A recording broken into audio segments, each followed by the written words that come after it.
Welcome, everyone, back to another episode of Cinematic Realms. I'm your host, Gwyn Webster, and with me, as always, is Jared. We were supposed to be having a guest with us today. She's either running late or something came up, but AK hopefully will be joining us. And if not, you'll just be stuck with the two of us. But how are you doing, Jared? I'm doing very well. As I said to you before the stream, the weekend always it goes by so fast. But I've been looking forward to this discussion for a long time because this is this stream we've been waiting to do it for a little while. Life can't keep us down, and we are finally here to talk about the awesome back half of the first season of Alien Earth. Yes, just to catch people up who are potential new viewers. Um, we recently started up the channel again, and with a sort of fresh look at things. But one of the things that is sort of unfinished business that we swore that we were going to take care of was last year, shortly after or while the season was on, we actually did a stream discussing the first 4 episodes of Alien Earth.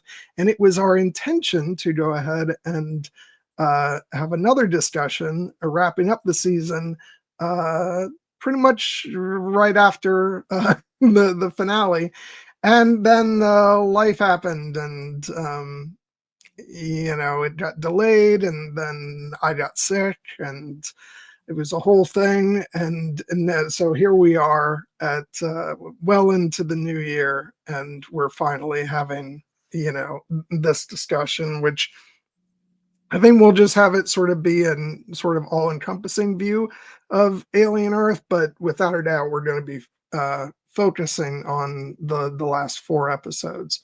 Um, uh, Hoping that AK was going to be here, I was going to start off the stream with her thoughts about the series, but now that we've been sitting with this series for a while, and I got to rewatch the whole season this week. Uh, what are your impressions now that we've seen the whole thing, Jared?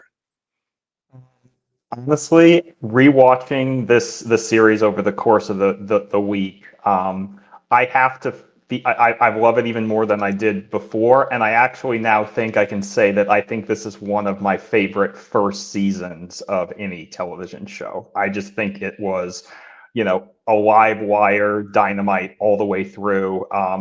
And it ended in a very satisfying way, and we got confirmation that the story will be continuing. So I just kind of felt, but when we reach the end and we reach the iconic final line and what I think is one of my favorite needle drops in cinematic history, I was like, let's fucking go. This show rules.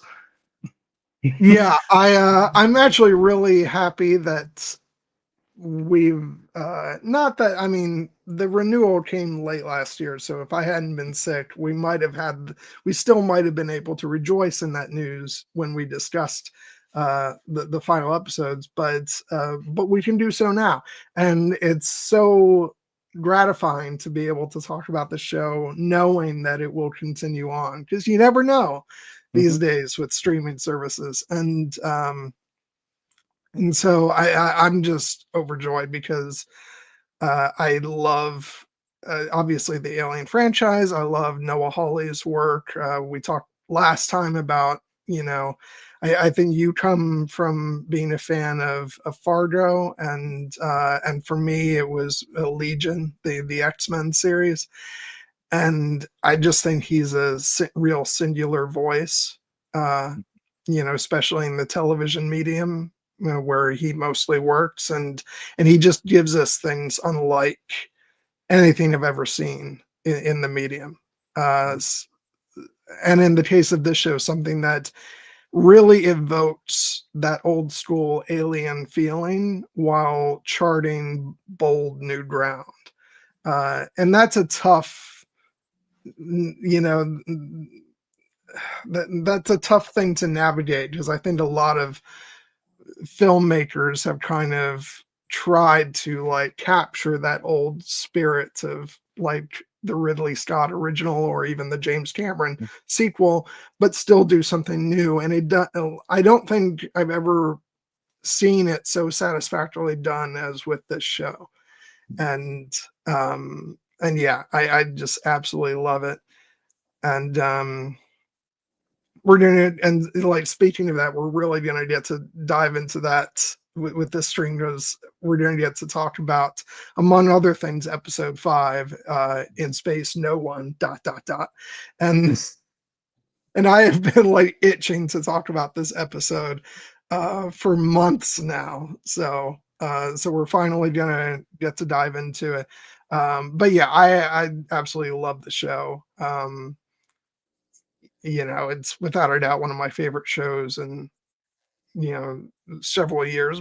I mean, maybe I have no doubt that if this what's the word I'm looking for, if they keep going at this level with the show, I think without a doubt by the time the show reaches its end, it's going to rank as just one of my all-time favorite television shows ever.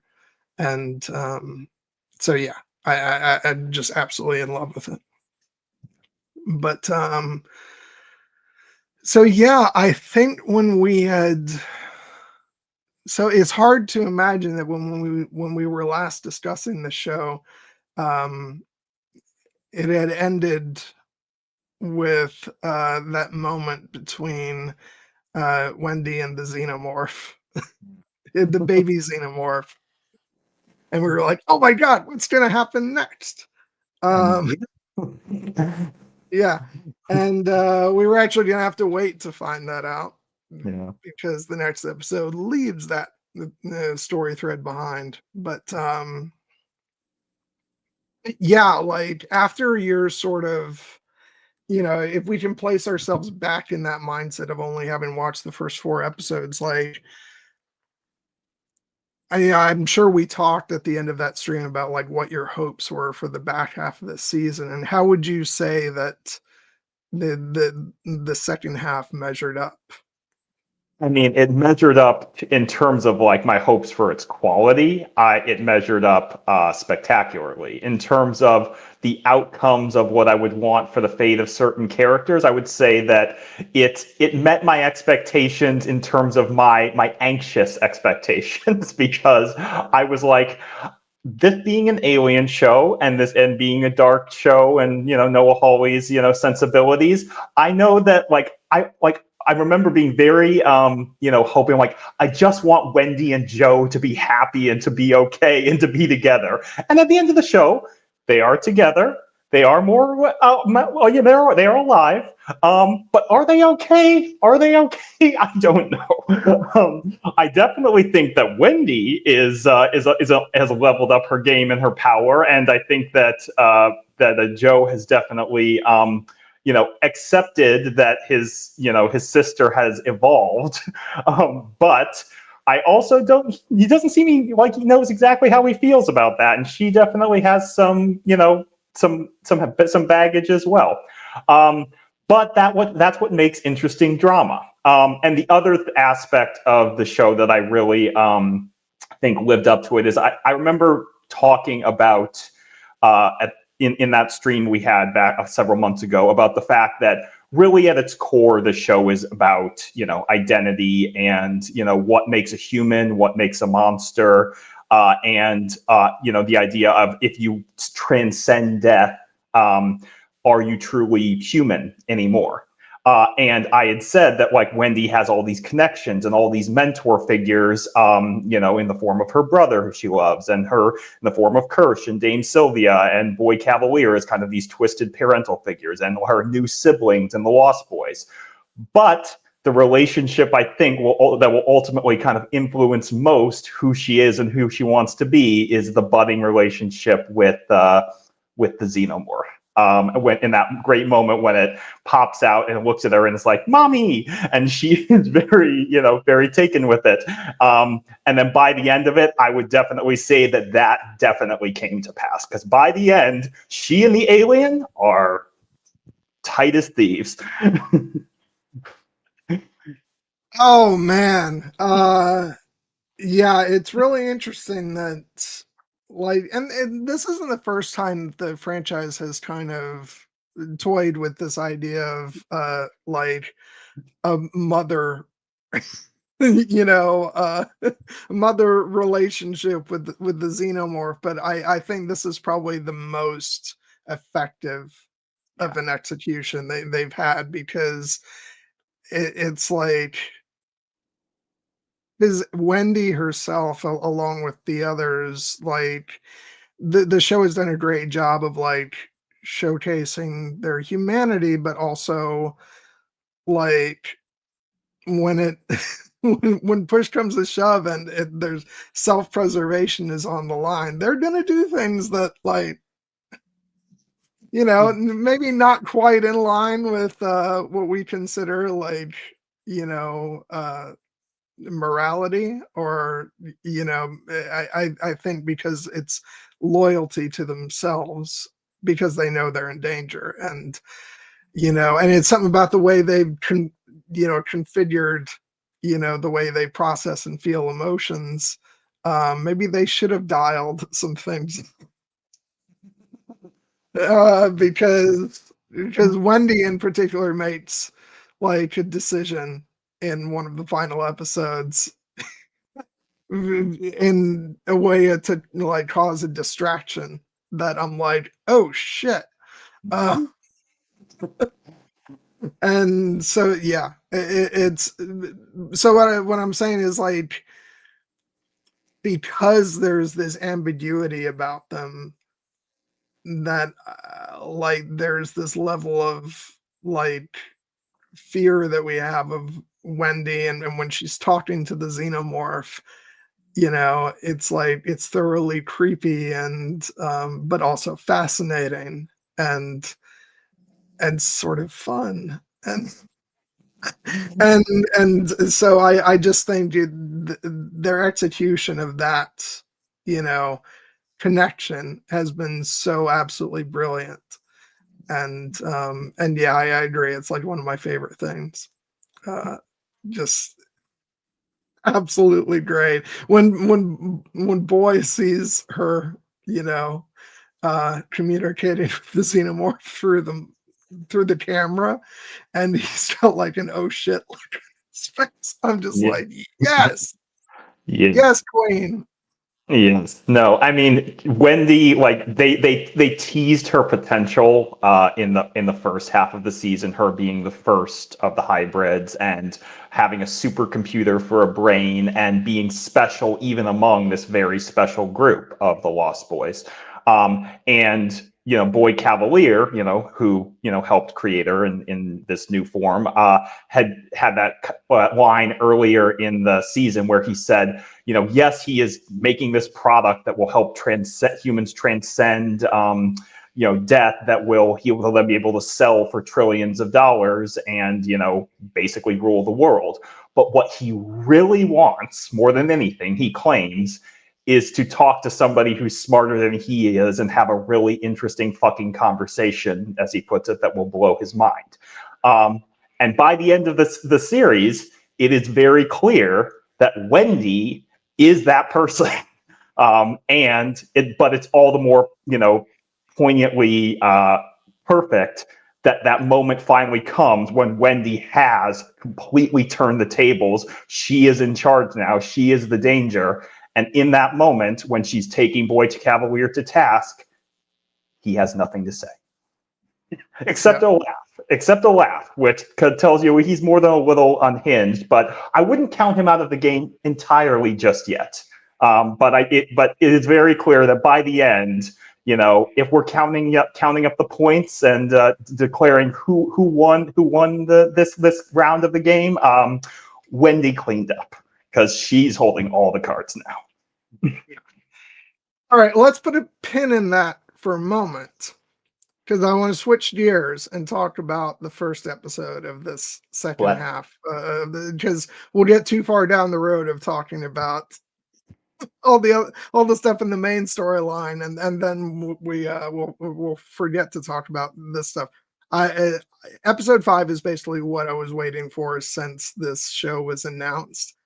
Hmm. And I thought that they had like the closest we were gonna get to like the original Alien film was them like, going through the ship and the building that it crashed into in the first couple episodes. I was like, okay, so that's our, 1979-ish, Hmm. uh, journey into the alien universe.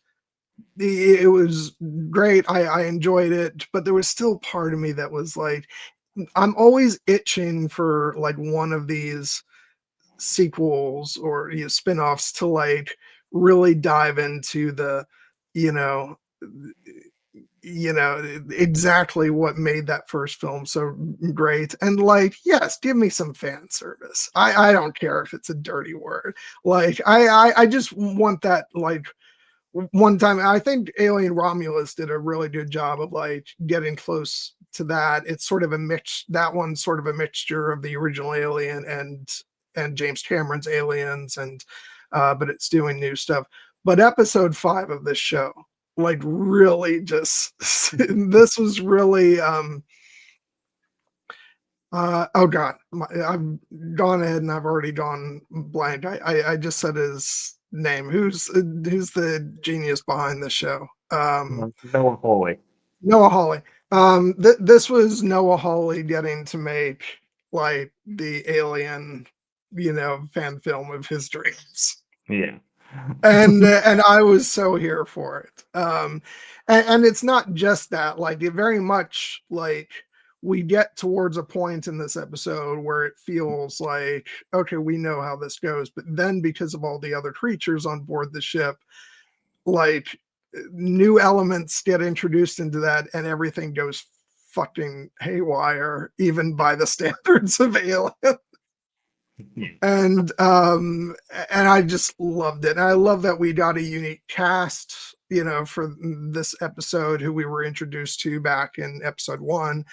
And even when we were watching that first episode, let me bring up the cast list so I can uh, do right by yeah, even when we got to that first episode, and and we got a little bit of the cast, and we were introduced to Zoya. I was like, oh my god, is she like not part of the show? Is she only in like 2 seconds to be killed in the beginning of the episode? And I was so delighted when we got to spend a whole episode with the whole crew, but especially with her, because I thought she did a fantastic job of someone who we think is going to be a Ripley type, but unfortunately she ends up lacking Ripley's nerves of steel, and pays for that, unfortunately. But like, it's a great performance, and but the main character of the episode really is Amaro. And it's getting inside the head of a character who is doing despicable things throughout the rest of the show. um and then I just love the whole rest of that cast. Let me I think I might be getting their names wrong. I think this is Raheem. Is Dean, that yes. it? He's Yeah, he's the doctor on the ship. yeah. Who has I loved him, yes. especially when he's being interrogated. He's like, I just want to go home. Yeah. Bruh, we've been stuck in this steel tube for 65 years, smelling each other's farts. No wonder he partakes of his own medicine cabinet. Yeah, and then you have um yeah, the other doctor, the whose specialty is the science, and Chibuzo is her name. Shibuzo, yeah, who I think she exists to reinforce the lesson: don't bring your food into the Yeah, lab. yeah. For God's sake, I mean, like it was bad enough in the first episode where I'm like, it's kind of are you really hungry eating and watching it? Which is just supposed to obviously show that she's comfortable around these creatures, probably a little bit too comfortable. But yeah, the moment when the leech bug thing gets out and deposits its larva in her water bottle and then hides in her sandwich, I was just like, this should be a definitive lesson for you, and it is, because she eventually, dies. But yeah, that moment effectively became a more effective ticking time bomb for me than anything related to the titular xenomorph, because I'm like, oh god, who's gonna drink that? And it turns out it's not her, but it's a Malachite. is a Well, no, few. like, and it because of her. I'm just gonna say it's stupidity. He pays the price for it, and Yeah. it's unfortunate. But again, it's like people do stupid things when they become complacent, Yeah. and so I get it, but also it's like, god damn, just be more careful. Yeah, it's one of those things where, like, unfortunately, like this, obviously that we can none of them like deserved their horrible fates, but we can definitely say that there was a degree of a lack of discipline and among the crew of the Maginot that probably contributed to their untimely demise, and unfortunately, some of that probably does come down on like the leadership roles as well. Zaveri does her best after Dinsdale meets his tragic fate, which I loved Raheem's reaction to that. He's just like, "Hey, I tried to save him. Sorry, Captain. My bad. I didn't know the thing blood acid and it was gonna take your head off." Yeah. Oh god. Yeah, and well, it's funny you say, yeah, lack of discipline or across the board, even to the point where Zora is involved in a relationship with, is it the security? No, it's No, not the security it's officer. it's It's it's Bronsky. He's the science officer. the He's the science job that officer. yeah, Yeah, yeah. He's the uh, he's the job that Ash had in the original. Of course, he's yeah. not an android though. Um, and as it turns out, like we are sort of accustomed to being defensive of the people, in this situation who want to be in a relationship, because yes, it's lonely, but actually in actuality it does end up compromising her, because uh you know the loss of him, and first because he's got the damn face hugger on his face, and then like coming in and actually seeing that the xenomorph, regardless of being frozen, popped out of him anyway, and seeing all that blood, and then like she's not allowed to like fully show her reaction in that moment, but you can see that it traumatizes her, and so ultimately, she freezes up, you know, uh, unfortunately when it counts. And uh, so Morrow's not entirely wrong Yeah. when he says that that's a mistake, and it's distracting her, um, and so, yeah, things don't work out too well there. But and then I don't know why this just popped in my head, because there's other stuff to talk about too. But I guess we should just go ahead and talk about the freak show that is Mr. Tang. Um, Yeah. this dude just freaked me out so much, because like when the season started off, I thought he was like an android or something, but Yeah. no, he's just like a really freaky, disturbed guy. Yeah. No, the thing I can say about him that makes him such an unsettling character is obviously he's a creep, and he's a creep who seems to know he is a creep and who actively enjoys being a creep, because Yeah, he seems to get a rise out of how uncomfortable he's making all the other characters, not only the women on the ship who he is ogling while they are sleeping, um, but also the other characters who are like, anytime they have to interact with him, he seems to very deliberately dial up his very slow way of speaking and the kind of unsettling smiles, to the point that they're all just like, dude, what's wrong with you? Although, like I said, it was kind of telling to me that like he was the one who gave Morrow the crucial piece of intelligence that he needed to kind of It unlock the sounds mystery like of. he's kind of been sitting on. Yeah, exactly. Yeah. It's the kind of thing that like he may have he could have come forward with this earlier, but he kind of seemed to not do it because he who knows why. Obviously he pays for it like the rest of them do. Yeah. But I do also think that like for him, and for their interactions with everyone on the ship, like there is just like ultimately there's a fundamental lack of trust between all of the crew members, even though they've been on this ship for 65 years. And it's because they're not aligned in the spirit of their mission, like it's telling to me that like we haven't really touched on him yet, but the saboteur is ultimately revealed as Petrovich, the chief engineer, who I feel like I should have clocked, because when I saw the name Enzo Cilenti, Game of Thrones alum, in the cast, and he really wasn't that prominent, I was like, come on, he's a bigger name actor. Like, what? Oh, that's what they were saving him for. Who did he play in Game of Thrones? He played Yezin, one of the slavers in seasons 5 and 6. The one who Wow. buys the one who buys Tyrion and Jorah, and takes them to the slave pits. Oh, okay. Yeah, Yeah. I didn't even recognize him. Yeah. It's okay. It's the way my brain works. Is anytime I see somebody who was in Game of Thrones, I'm like, Game of Thrones alum.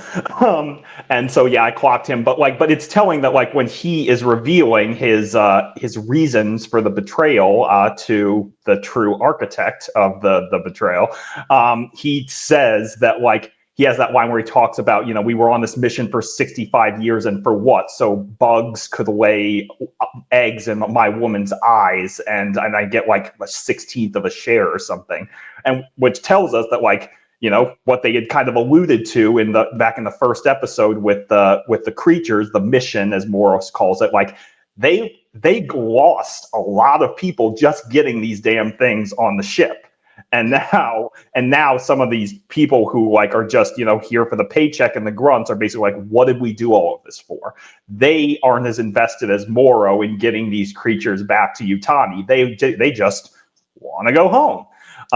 And so when the shit starts to hit the fan, they're obviously not as committed as Morrow to making sure that the mission succeeds.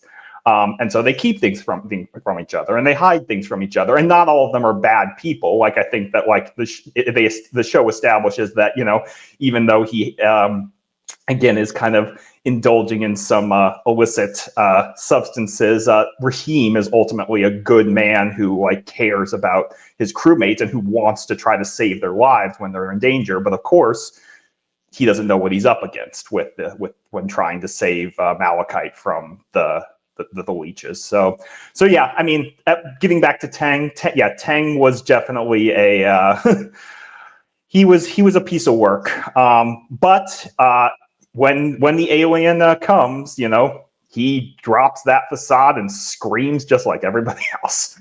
Yeah, but I did think it was really interesting the way they play with our expectations based on the original Alien, because like he felt like he's much outwardly creepier, you know, but like he's kind of ash coated in the sort of creepiness factor about the women, and and um and the way he watches over who's the one crew member, and that he yeah, and like it brought to mind like when Ash starts to go haywire, and he tries to assault Ripley, and like, and so you go through this, and I'm kind of thinking, oh, he's an android, and then it's that no, like he's just a really creepy human. And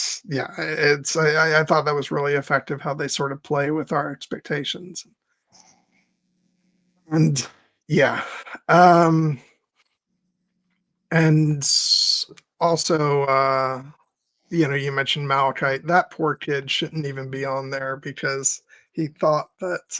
He took them on a geological survey. Well, he said it was a biological. He knew they were on a biological survey, but he thought it was a geological survey where they would be studying rocks.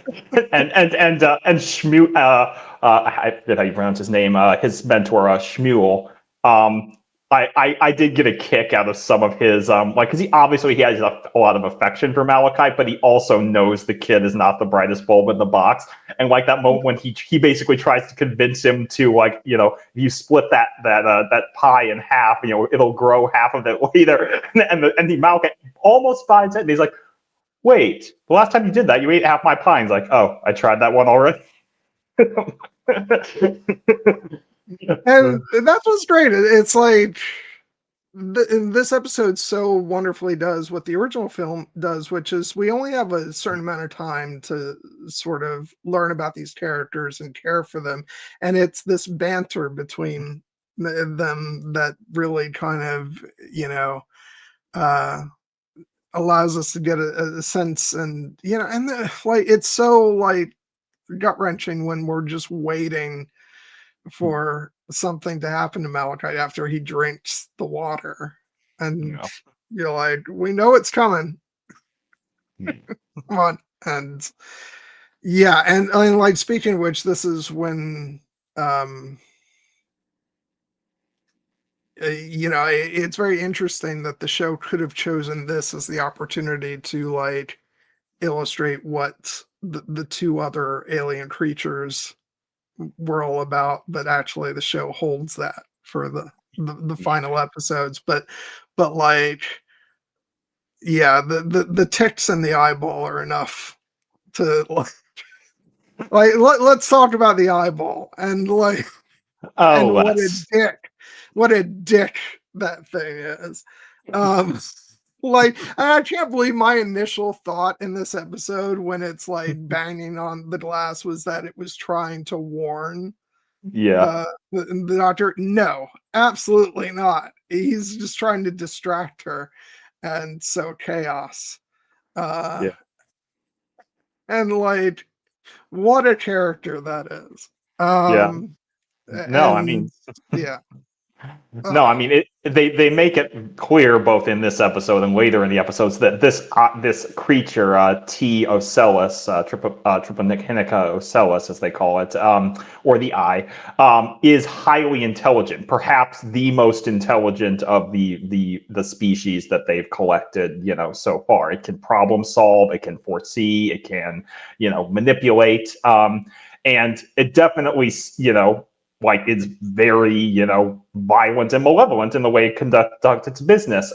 But I did have some of that same instinct, wondering about that, like, is it actually like trying to warn her or trying to help? Because there's also the moment later when Zaveri gets cornered by the xenomorph and the Eye has gone into Shmuel at this point, that the Eye basically ends up allowing Zaveri to escape temporarily because it attacks the alien, and which tells us that, like, these creatures, are not friends either. They are they are out for themselves. oh god, sorry, that, like, that image of the Eye in what's his name, Shmuel. Yeah. Yeah, that's just. I haven't decided, like, which version of the Eye in what body is the creepiest. Well, I think we actually have our answer from on my front, because we get it at the very end, and it turns out the thing does not have to be alive for the Eye to possess it Yeah, and move it around. So we're gonna get a zombie in season 2 in addition to yeah. everything else. Um, so, and let's talk. I think this episode ends up boiling down to, like, the sort of the morality of Zoya versus Morrow, Yeah. and the fact that when Zoya tries to get permission from Mother to kill the aliens if if the crew's lives are further endangered, which and Mother is like, no, absolutely not. The specimens are the top priority. And that is Morrow's whole mission, and he's completely on board with that. And as we see by episode's end, he's fully willing to, but also, I do want to talk about that as we is sort of get to that part, because I also feel like, um, from Morrow's perspective, I don't think he really sees that he has a choice at that point anyway. Um, because it's not like he has an escape pod nearby. He has a chance for one person to get out of this potentially alive, and it's going to be him, so he can complete the mission. But I just really love just watching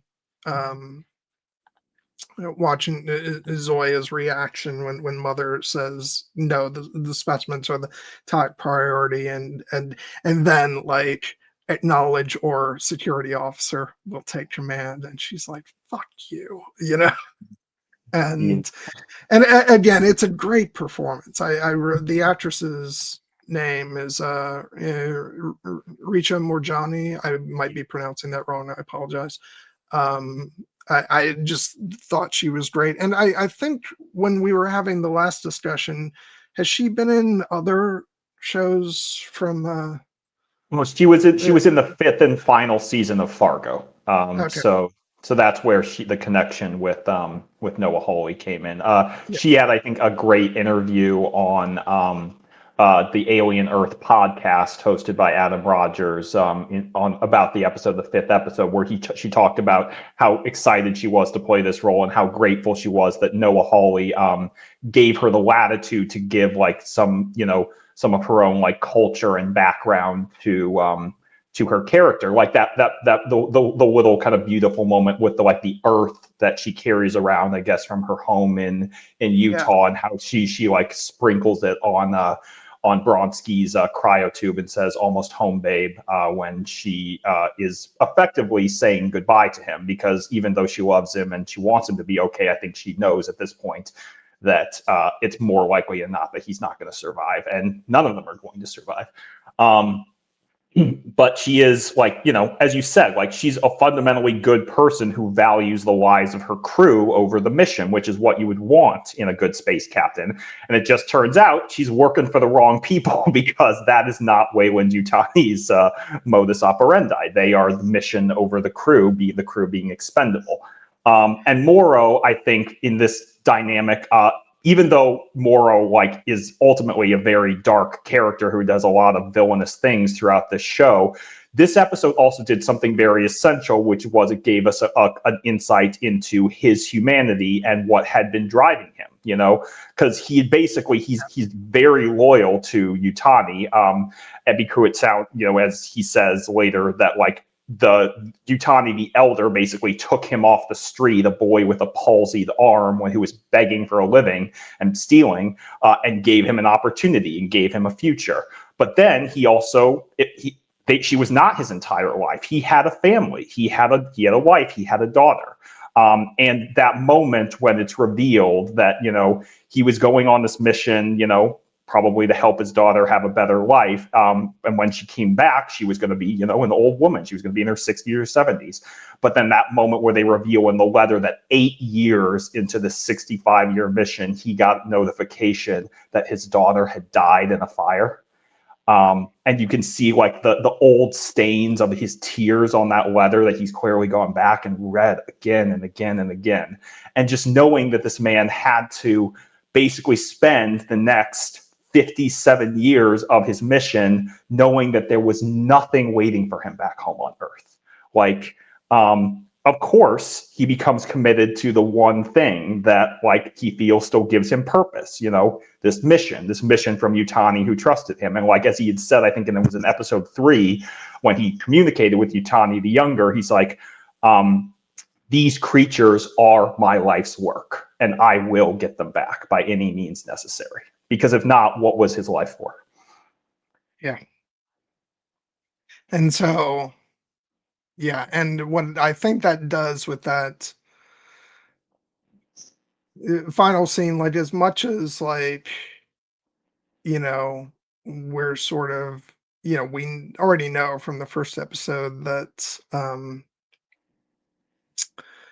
that Zoya isn't gonna make it, but this allows us to see that moment over again, and as much as like as heartless as that decision he makes is, it's also like he's in the position at that point of, like I said, there's room in that, like, floor chamber for exactly one person.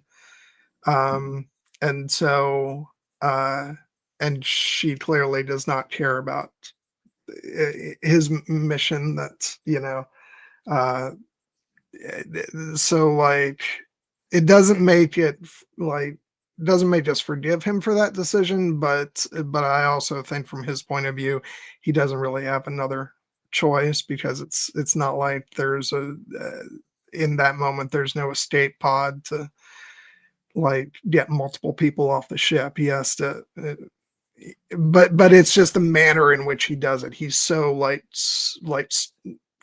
stone cold in that moment, and the way he looks at her, and it's just, he could have chosen to at least try to have some compassion in that moment, and he exhibits none. And Um, so, and yeah, I think it's a brutal moment. Yeah, and I think he in part, has come to see, unfortunately, compassion as kind of a weakness because Yeah, there was like because we see like throughout the episode that even though he's very like harsh and demanding on his crew and tyrannical in certain respects when he takes control, he's not like he does have some care and affection for these people, particularly Clem, his like young assistant as his security yes, guard, who he nicknames Chlamydia, which I thought was hilarious, but kind of like the kind of thing that like somebody would do in that kind of situation. He's like, I told I you not to told call you me. don't call me that. Yeah, but in particular, like when Clem dies, when he gets shot by Petrovich, and then there's that moment where Morrow is like recognizing that they're going to have to probably try and you know, get off the ship. Like he's willing to, he doesn't want them to operate on Malachite because is worried about containment. But then he's trying to get Zaveri and Shmuel and all the survivors to safety, and he eventually realizes that like they're not gonna make it, like they're dead already. And at that point, even though Zaveri is not physically dead yet, he's like, this is inevitable, and as you said, he has to prioritize the mission. And so him locking her out of the command center is basically just like him kind of sealing like what he already saw as inevitable. um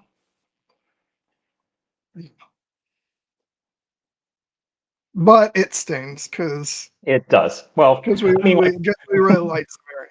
we do, and yeah, and it's a tragedy. And I think what you had said earlier about the fact that like the Alien franchise is obviously very coded and centered usually around like strong female protagonists, who rise up against incredible adverse situations, like Ripley, like Rain, like Shaw and Daniels. And so when we see a character like Zaveri, we're naturally coded to think like, oh, well, this is going to be our hero kind of the episode. Except, as you know, that from the first episode, we already knew that she doesn't survive, and it's kind of one of those situations where we get to see basically just how extraordinary somebody like Ripley truly is, because not everyone has it in them to rise to the moment in those situations. And unfortunately, Zaveri, for all of her other good qualities and compassion, and I do think she would have been a good captain of like a peacetime vessel, but like she was not cut out for this particular moment, and unfortunately she pays with her life.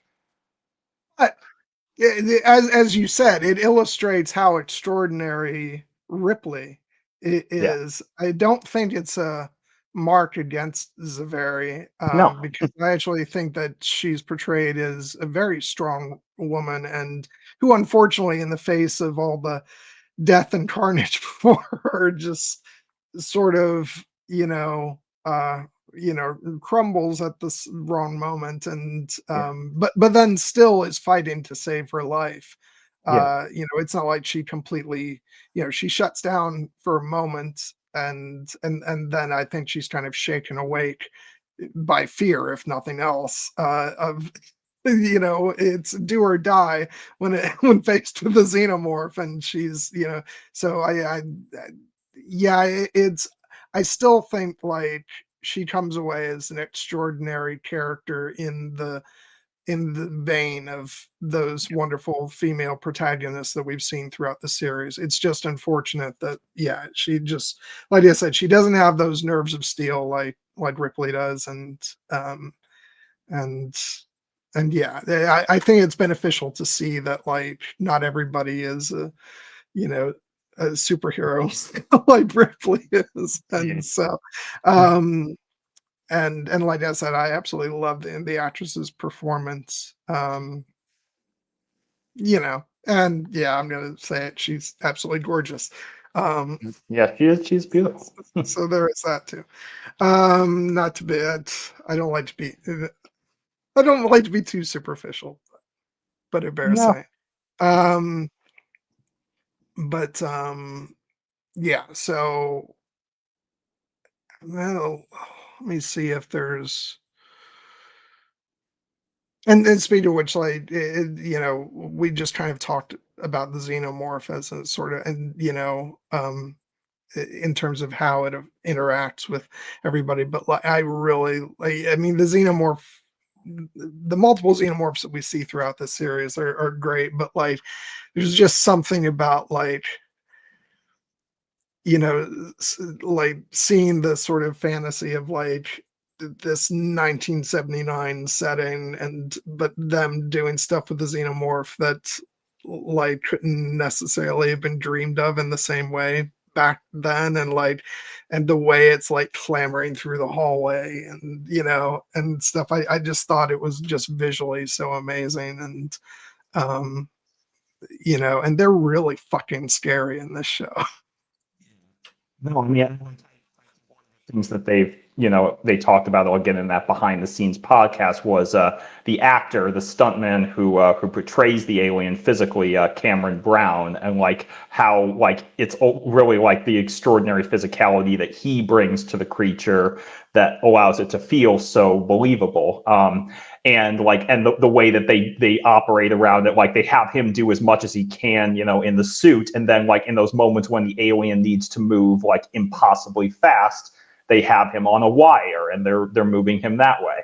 But it's always him, in the suit. There are very few scenes where, the alien is like digital, other than maybe some of the tail effects that it does. But yeah, it's one of the reasons why it feels so threatening and visceral. Yeah. There any other major points of this episode that you wanted to touch on before we move on to the Uh, rest of the No, episodes? the only thing was, one, I appreciated this show gave us confirmation that you cannot in fact freeze the face huggers. So that idea that they had back in the original of putting Kane just in stasis for the trip to Earth, that wouldn't have worked out. They all would Yeah, have died. they were Well, fucked either way. they were fucked either way the moment they let it on the ship. And yeah, and the other thing was just as you mentioned, like kind of the ending of the episode, the coda, where Morrow goes to see Yutani at her very elegant apartment in the skyscraper with the beautiful cherry blossom tree there, and we kind of he lays out the stakes of just how like committed he is to now the company and to their mission, and then that moment where she just kind of smiles and she talks to her, says like whatever he wants he gets, and it sets more up as a very dangerous adversary for the rest of the series, because we know how capable he is, and now he has the full might of the Weyland Yutani Corporation backing him. Yeah, exactly. Um, And on that note of Utani, as the next episode starts, we really get to, we've gotten glimpses of her, including with that coda at the end of episode 5. But I think that episode 6 is us properly getting to meet her, fully for the first time in the arbitration between her and Oh, Boy. this. And before we get into how much of a dick uh, Boy is, not just in the scene, but just overall. I just really want to talk about. I absolutely love just like everything about Utani, from like the performance to the costume design and everything. This was very, what it reminded me of. It was very Blade Runner esque.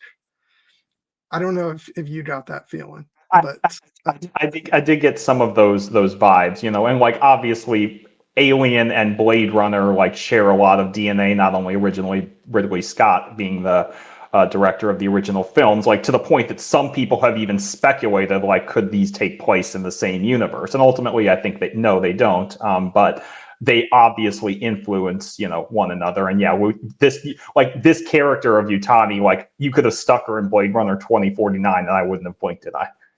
yeah, exactly. Um, just like, and for someone who is like so deadly serious to be up against this piece of shit Oh yeah. in this scene. And this picture doesn't even have him with his lights up on the table, or like, this is before he gets to crawling on the table. Uh, Um, just fuck that guy. Oh yeah, I mean, fuck that guy for multiple reasons. Because one note from the last episode that we didn't touch on was it was revealed that Boy Cavalier caused the crash on purpose. He was Yeah. the one who had Petrovich sabotage the ship and crash it into his own building and kill thousands of his own people, which then he uses to lord over Utami in this scene. Um, Which, by the way, also made going back and watching the earlier episodes really interesting to have that, all of that in mind as you were watching him, being because I remember on that initial watch, it's like he seemed like exactly the type of person that would like make the decisions that he does in terms of like, you know, you know, barging into it, even sending the Lost Boys, into harm's way. But like he's already been planning for all this shit to go down. Um, so yeah, it did not surprise me in the least, and it really sort of solidified a lot of things, and gives you a fuller understanding of his character and the decisions that he makes in those early episodes. But he's scum, absolute scum.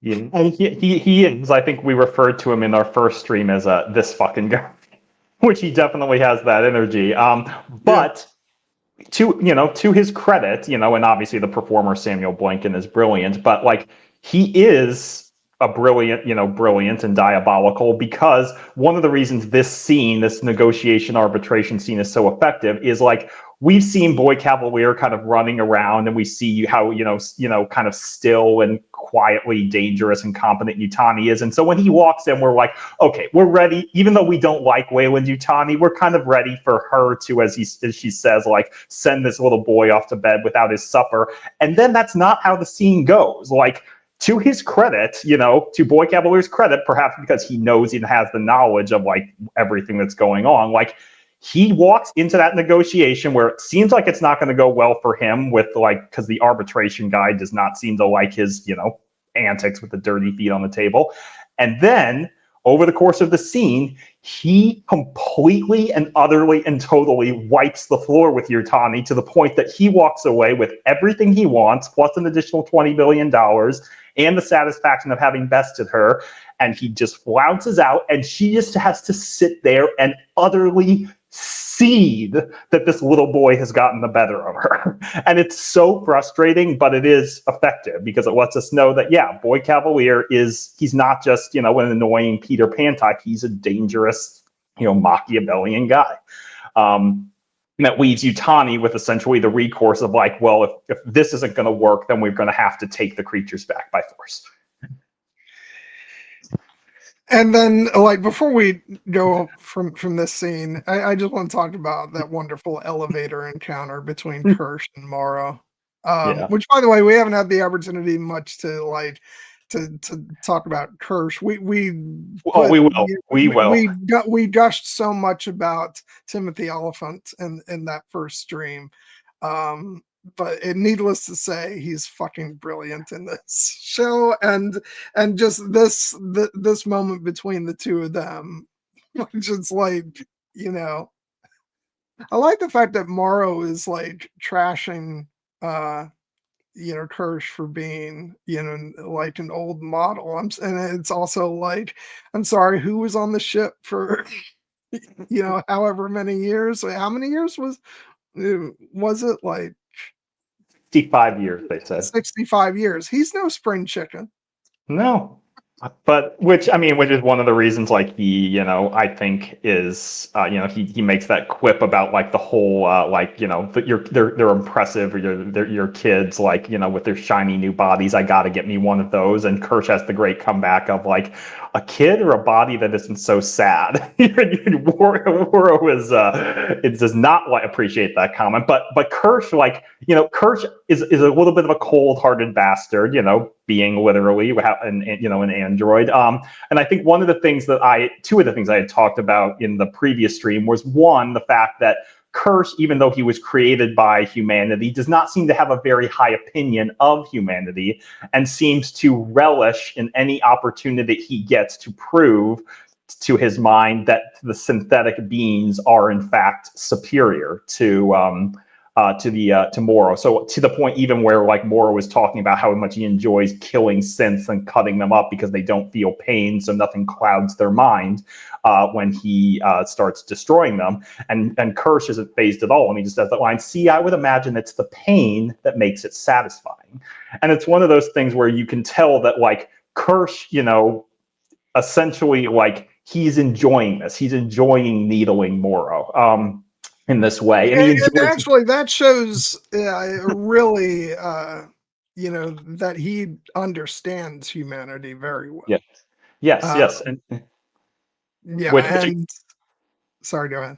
No, I was just going to say, like, and that's one of the reasons, because he understands humanity, he thinks he can kind of see its flaws, and then he can kind of set himself above it, even though ultimately he's engaging in kind of a very human thing of like essentially having this dick measuring contest with Morrow. But then the other thing, moment, we know that we're destined for a fight between these two, and thankfully at the end of the season we get it. Absolutely. But the other aspect of Kirsch that I really want to highlight from the end of this episode is the other thing I pointed out about Kirsch, and when we were asking like, well, what does he want? And I raised the idea that similar to the character of Hannibal Lecter in the Hannibal TV series that I love, it seems like a lot of times he's doing these things because he's curious what would happen. And that moment at the end where we see that he has sent Toodles or Isaac, I should say, into the lab, and then Isaac meets his grisly fate that we'll touch on. And then when Boy Cavalier turns and looks over at Kirsch, and he's like, "Everything okay?" And Kirsch just looks at him and says, kind of very blankly, "Affirmative." And you realize that like he actually is capable of lying to his boss and having his own agenda. And that's the moment you're like, oh, what are you doing? It's also the first time I think that he's really like on the back foot. Yeah. It's where he like wasn't necessarily like he thought something was going to happen, but I don't think that he thought that Isaac was going to pay the price for it, and he seems genuinely sort of shocked in that moment as to what's actually transpired, and it's nice because you don't always want characters who are completely, like in command of the situation, always on top of everything. I think he's genuinely caught off guard in that moment, and it's really nice to see, you know, him at a sort of loss for words.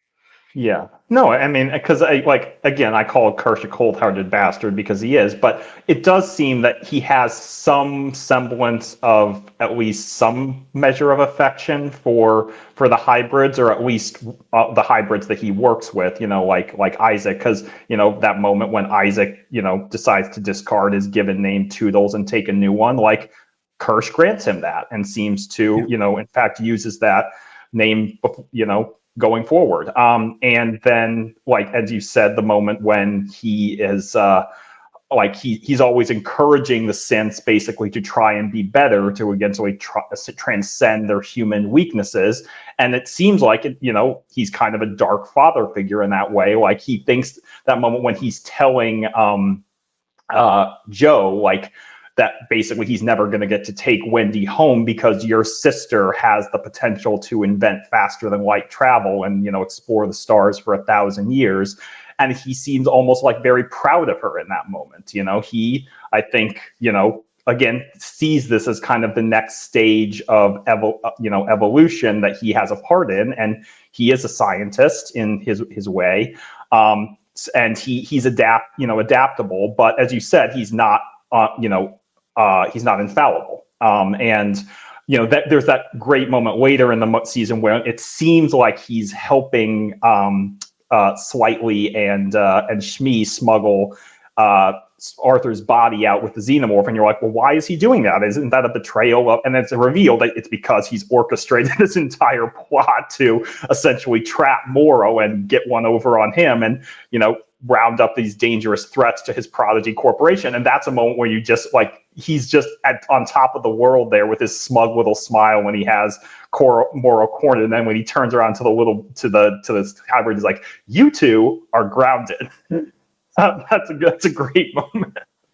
I loved that as a sort of bookend to earlier in the season when Morrow says, "Are you the parent?" Yeah. And you two are grounded. It's like the perfect. Yeah, he's kind of the dad. Yeah, it's. And speaking of like everything that goes horribly wrong in that whole series of events, like let's just take a moment to pour one out for Isaac. Jeez. Yeah. No, that was another moment where it was like it was so foreseeable, because it was almost inevitable in its tragedy, when the moment he decides to go into the lab without backup from Curly because he wants to do it himself. And I will acknowledge that I think I mentioned one of the reasons, like, I knew in my bones that unfortunately the character of Toodle/Isaac was doomed, because when I looked at the cast list and I saw that all 5 of the other Lost Boys were series regulars and Kit Young, who plays Isaac, is a guest star, I'm like, okay, so he's the one who's going to die. And that moment when he, in episode 2, when he's basically looking at the orchid thing that is like centimeters from his face, and I'm like, oh, he's definitely going to die, because he's, he wants to be a scientist, but he's ultimately a little bit too careless.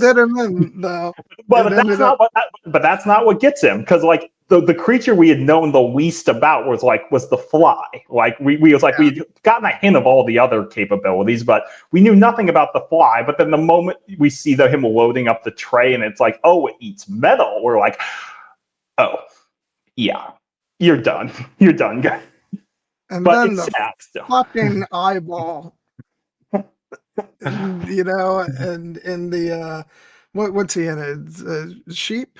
Is it he's in the sheep, yeah. Which and just bumps his head against the glass, and yeah, it's like, you fucking piece of shit. Yeah, no, he's truly, as they say later when watching the footage, like the eye doesn't gain anything necessarily from Toodles' death directly, but clearly it does, because it sees him as an enemy and it wants him dead.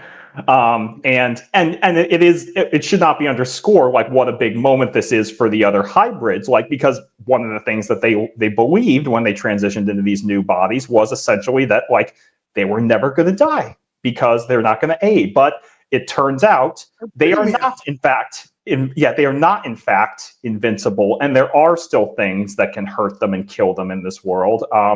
And so even though it seems like, they are on top of the world by the end of the show, we have to remember, for instance, like the flies are still out there. So make sure you keep that door to the lab locked.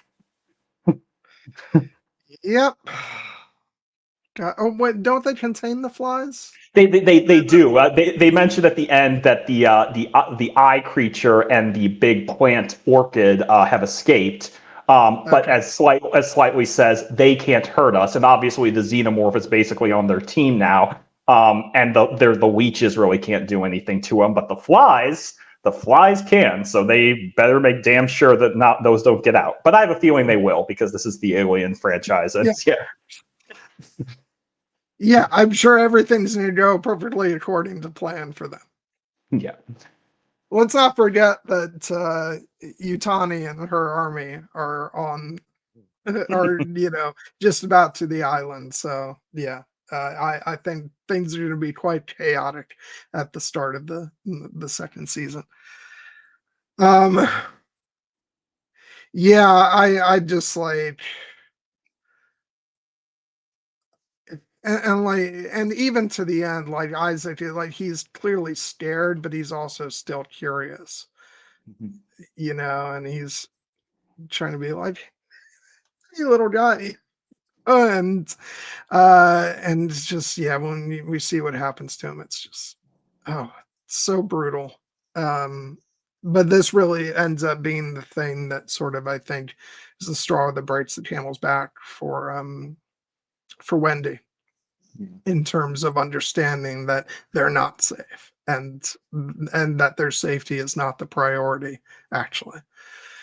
Yeah, and it's a big turning point moment, not only for what happens with Isaac in that episode, but what happens with Nibs, which we'll get to. But just one last note from Isaac.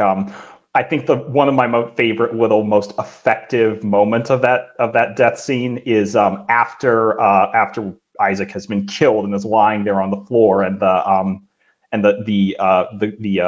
eye in the sheep finally goes over to eat its dinner. We get a voiceover from Boy K reading from Peter Pan in this very creepy and effective way, and the line he says there that like whenever it seems like the boys were growing up, which is against the rules, Peter thins them out. And then it cuts to black, and I got chills hearing that. I'm like, yeah, it's true. Like Isaac really wanted to be thought of as a grown up, in that way. He was basically like, I'm a man now. I'm a scientist. I have a new name. Like I'm going to do great things. And it turns out his life is cut tragically short because he grew up a little too fast and wasn't prepared for it. Oh God. I really hope, like, I'm sort of like, I enjoy his presence on the show, but also I want Boy to like die a horrible death. I definitely think he will at some point. It's just a question of these seasons we get.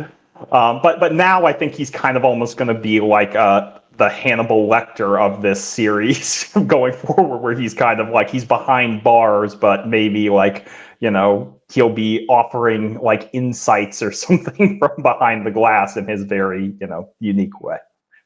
But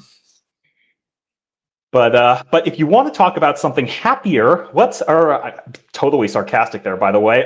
You want to talk about Nibs and how where I was going to go next. This. Oh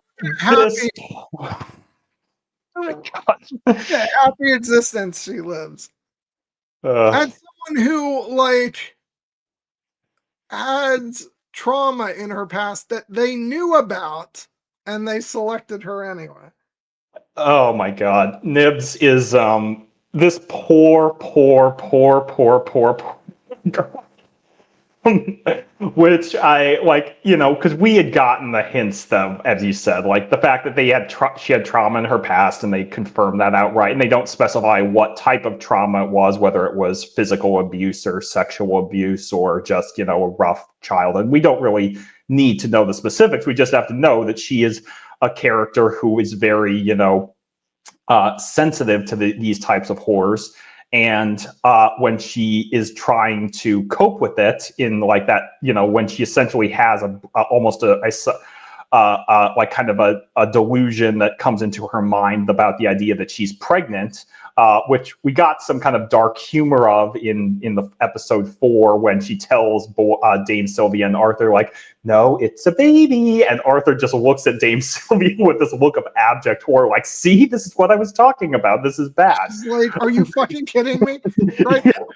But then that moment when essentially Dame Sylvia and Arthur have her on the diagnostic table, and Adam comes in, and they're trying to explain that she's this traumatized child and we can help her, but it'll take time. And he's basically like, no, erase her, reset her. She is a product. She is less than human. And we talked about this on the last stream, the fact that it's so infuriating, because if you wanted any more clear example that at least some of the humanity of the children has found its way into these new beings, this is the proof. Yeah.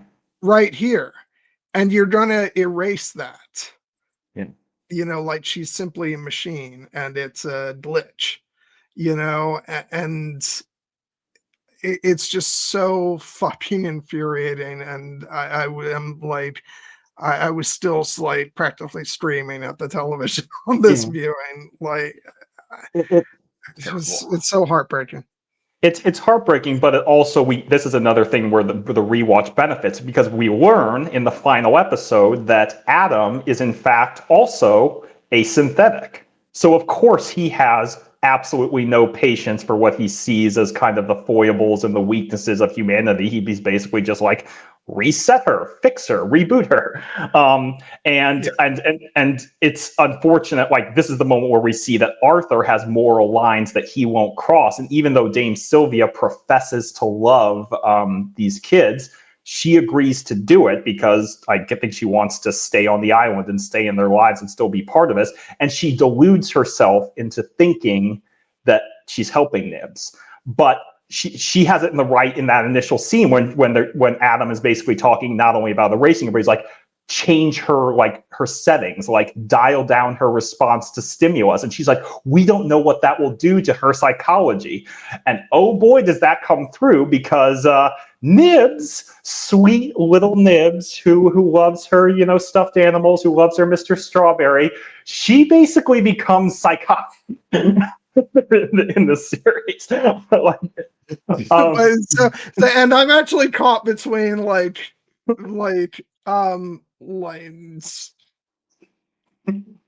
feeling so like sorry for her and like my heart aching, but also like kind of loving the badass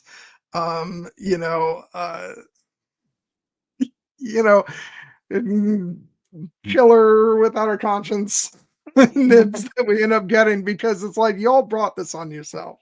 Indeed. If there is one lesson, and only one, that you take away from watching their show, there should be many, but if the number one, do not fuck with Mr. Strawberry. Nibs will come for your neck. Like that.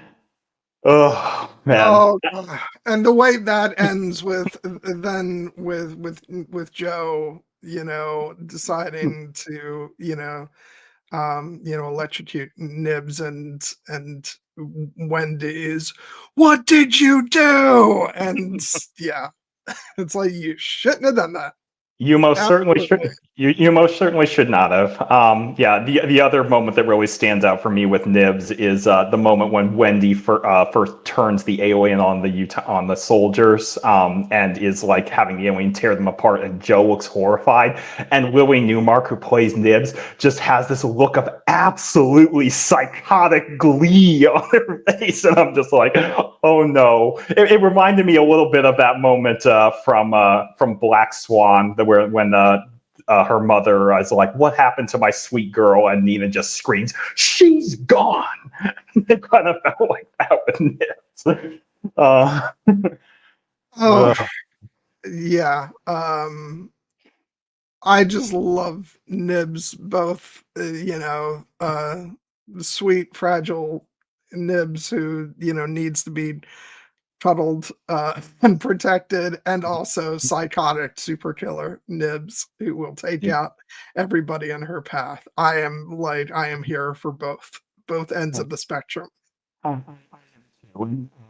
but I also want to highlight that early moment. Just as we talked about the influence it has on Wendy, the moment when she goes to see Nibs after Yeah. after her mind wipe, and Nibs is all like happy go lucky because she doesn't remember any of this, and then the moment when as Wendy like slowly coaxes out of her, like, no, we went to the city, we helped all those people, we encountered those alien creatures, and she's like, what's wrong with you? Why don't you have any of that? And Nibs is like, I like, what's wrong with me? And then by the end of the scene, she's like, oh my God, I don't have any of that. Something was done to me. I was violated in this way. And, and then she regresses back into that very childlike form where she's talking about the idea of like, when they come to get her later, like, I don't want to be a ghost. I want to get out of here finally. And she kind of, that's why she goes with Wendy in the first place. But then, interestingly, like it kind of plays into the idea at the end when they're in when after they discover their bodies, their child bodies in the cemetery, and they can actually see the physical disconnect between the bodies they have now and the bodies they used to have. And it has a profound effect on Nibs. And she basically plays into the idea of like, we're ghosts. We're not really human anymore. But then Wendy, seizes on that idea and basically turns it into a moment of power. She's like, what do ghosts do? They haunt houses. We are the ghosts. We are we can, all this time we've been afraid of them, but I think they should be scared of us. And that is definitely Wendy's dark turn. But Speaking of the graveyard, I think that might be, for me, potentially the most damning moment in the show for Dame Sylvia. The fact that it's clear that it's a normal ritual for her going to the graves. yeah, And it's like, if you actually consider the Lost Boys to still be the children, to, that they have successfully made the journey, then why are you going to the grave sites to pay respect for, it's, that you killed a bunch of kids, yeah, and you're not being honest with yourself. yeah, Um, no, I just thought that was like, wow, you're really doing that. So deep down, you're full of shit. yeah, no. I mean, this show, like, I think it was in episode 6, really kind of leans into just how much Dame Sylvia is lying to herself, like on this idea that like she thinks she's helping these kids, she's telling herself she's helping these kids, but she does know on some deep fundamental level that what they're doing is on a certain level morally wrong.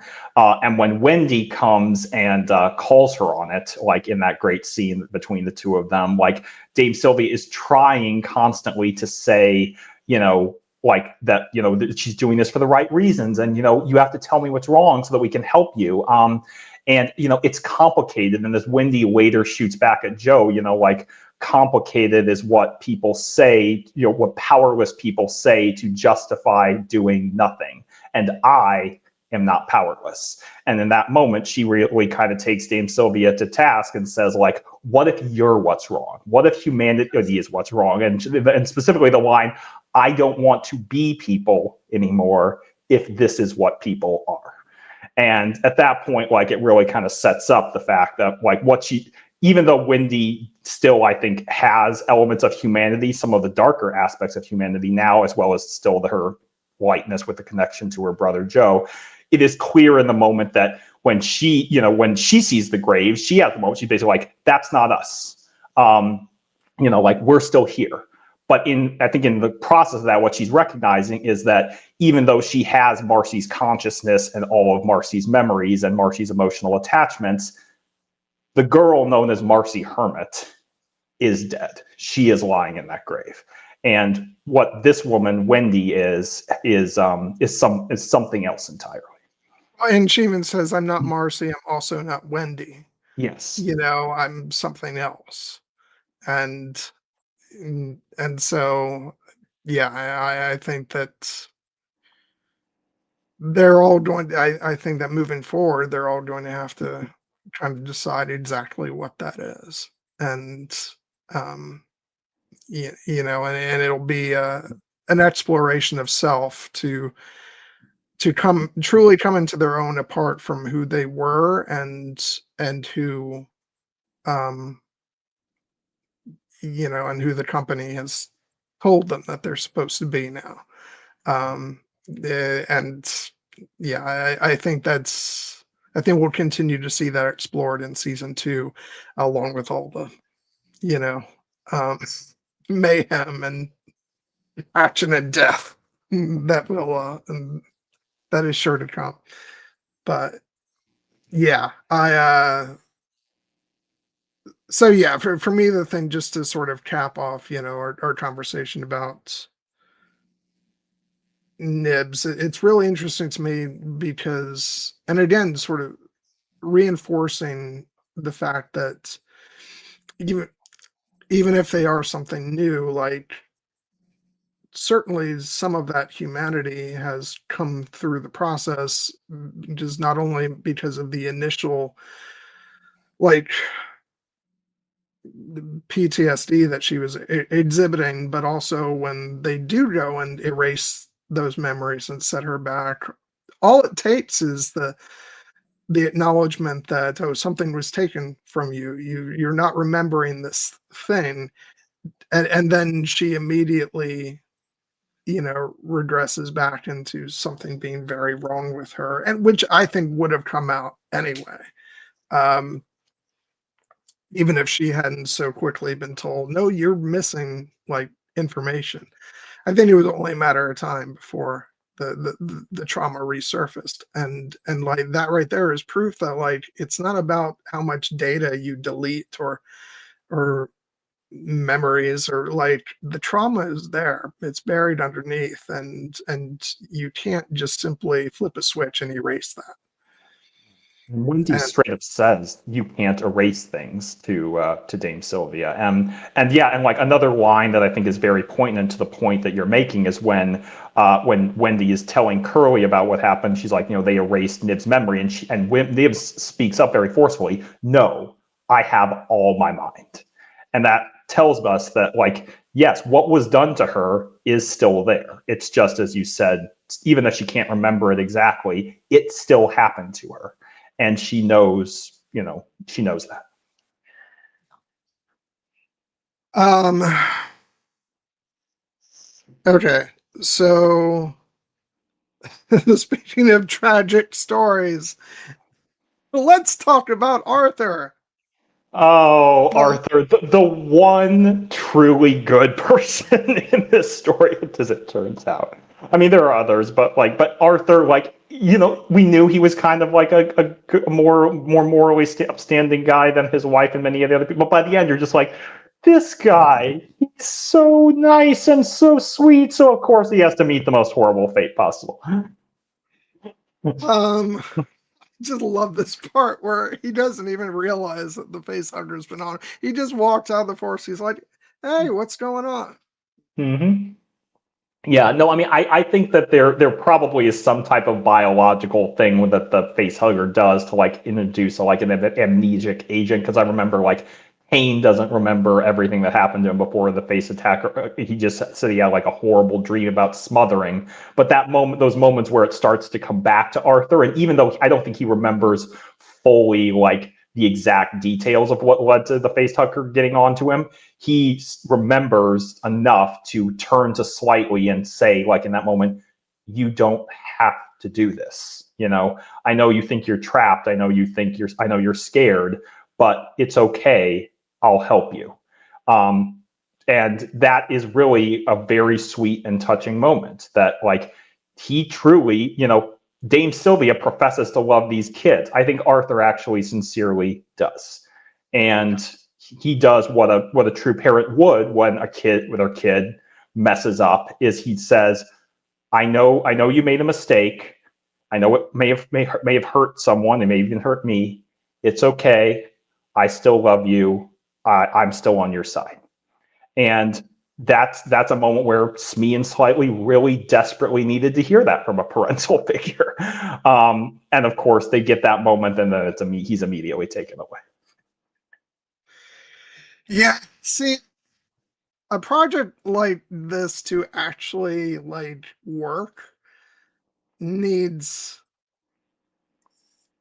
a whole army of Arthurs. Yeah. You know, people who actually care about the kids and are like, no, if there's difficulties, then, and if we're saying that this is to prolong humanity and make, you know, and to bring humanity into a new age, then we need to treat these kids as humans and like, and we need to help them in the way that, you know, in the way that adults should help children. And we see that on display from him throughout the entire series, but especially in this, you know, in his final scene. And it's just like, because you know, as he's getting through to, you know, both Smee and Slightly, it's like, oh, fuck, I know what's coming in the next couple minutes. But let's just enjoy this sweet moment while we can. And yeah, and then these kids have to be, you know, forever traumatized by seeing you know, if they haven't been enough already, by you know, seeing the alien come bursting out of Arthur's chest. And it's just, oh my god. Yeah. And like this is the tail end of like the hell that Arthur's been through. Like we haven't even covered the fact that like while trying to defend, you know, Nibs, he's fired, you Yeah. know. Um he has that great moment, you know, with you know, Wendy's brother of you know, doing his part to, you know, to get Wendy out of there, you know, and then he's betrayed by Slightly, you Yeah. know, when he's trying to go in and, you know, figure out what's going on with Isaac. And, uh, you know, it's God, his line delivery of, I have a family too. I have a family too, you know. And so to have gone through all that and not even completely remember all of that and but realizing that something is horribly wrong and then to still reach out to those kids and say it doesn't matter, you know, what you've done, we'll figure it out, you know, I'm in your corner, it's okay. And you know, and like as a viewer we can delude ourselves for a second that, oh, things will be okay, but no, we know what's coming next. And it's brutal and it's horrible. Um and then all Slightly can do is just keep going at that point when Arthur's dead. Like he has to know that this is not, you know, on some level that this is not going to be enough for Morrow, but like, but he's, you know, but Arthur's dead, and you know, and he's still like scared that Morrow is going to hurt his mother, and so all he can do is drag the body and march forward. And it's just, this is a gruesome, harrowing show. Have I said that yet? Oh yeah, yeah. for a reason. And I think that like Arthur's death and the effect that it has on both Smee and Slightly, but particularly Slightly, because Slightly was the one who betrayed him, and for him to like, not only have the guilt of that, but then to actually get the moment of forgiveness from the person that he betrayed, and then have that and realize what a that if he had just gone to Arthur like from the beginning, Arthur might have been able to help him with like his Moro like issue, and then he has to live with the guilt that Arthur in fact died because of his actions, and then he has to go back to basically his abusive father figure in Moro, who for whom nothing is ever good enough. And it all helps to explain why by the end of the season, Slightly has become a very different character. He is colder. He is more manipulative. He is fully on board with like Wendy's plan, essentially, to, take all the grown-ups and round them up, because he like at this like that, it is that moment when again, with people getting back kind of like at their abusers, that moment when he gets to face down Moro, and Moro, who is now injured, has to say like, I just wanted to let you know I didn't hurt your mother, and Slightly just has no words for him. He just picks up the big heavy metal tube and just hits Moro in the face, because he's like, I'm done with you. I'm done with this. As Wendy says, we're the ones in charge now. They have no compassion for Kirsch either at that point, because and Kirsch, you want to talk about like we like Kirsch because it's Timothy Olyphant, and he's on top of things in this show, and he's an expert like chess master basically, but he betrays Slightly a lot, because he actually knows what's going on the entire time. Yeah. And like, and we talked about the Slightly could have, gone, if Slightly had gone to Arthur, maybe it would have helped. Kirsch knew this entire time what Slightly was going through, and instead he decided to pursue his end game and use Slightly in that way, instead of actually helping him as he could have. And so, like, he's not a good android.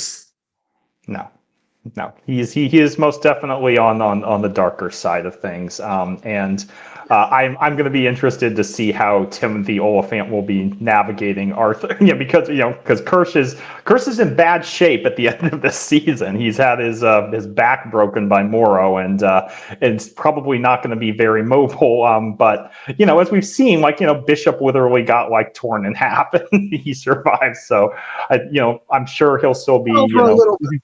For a little bit. Yeah, we talk about that later. Yeah.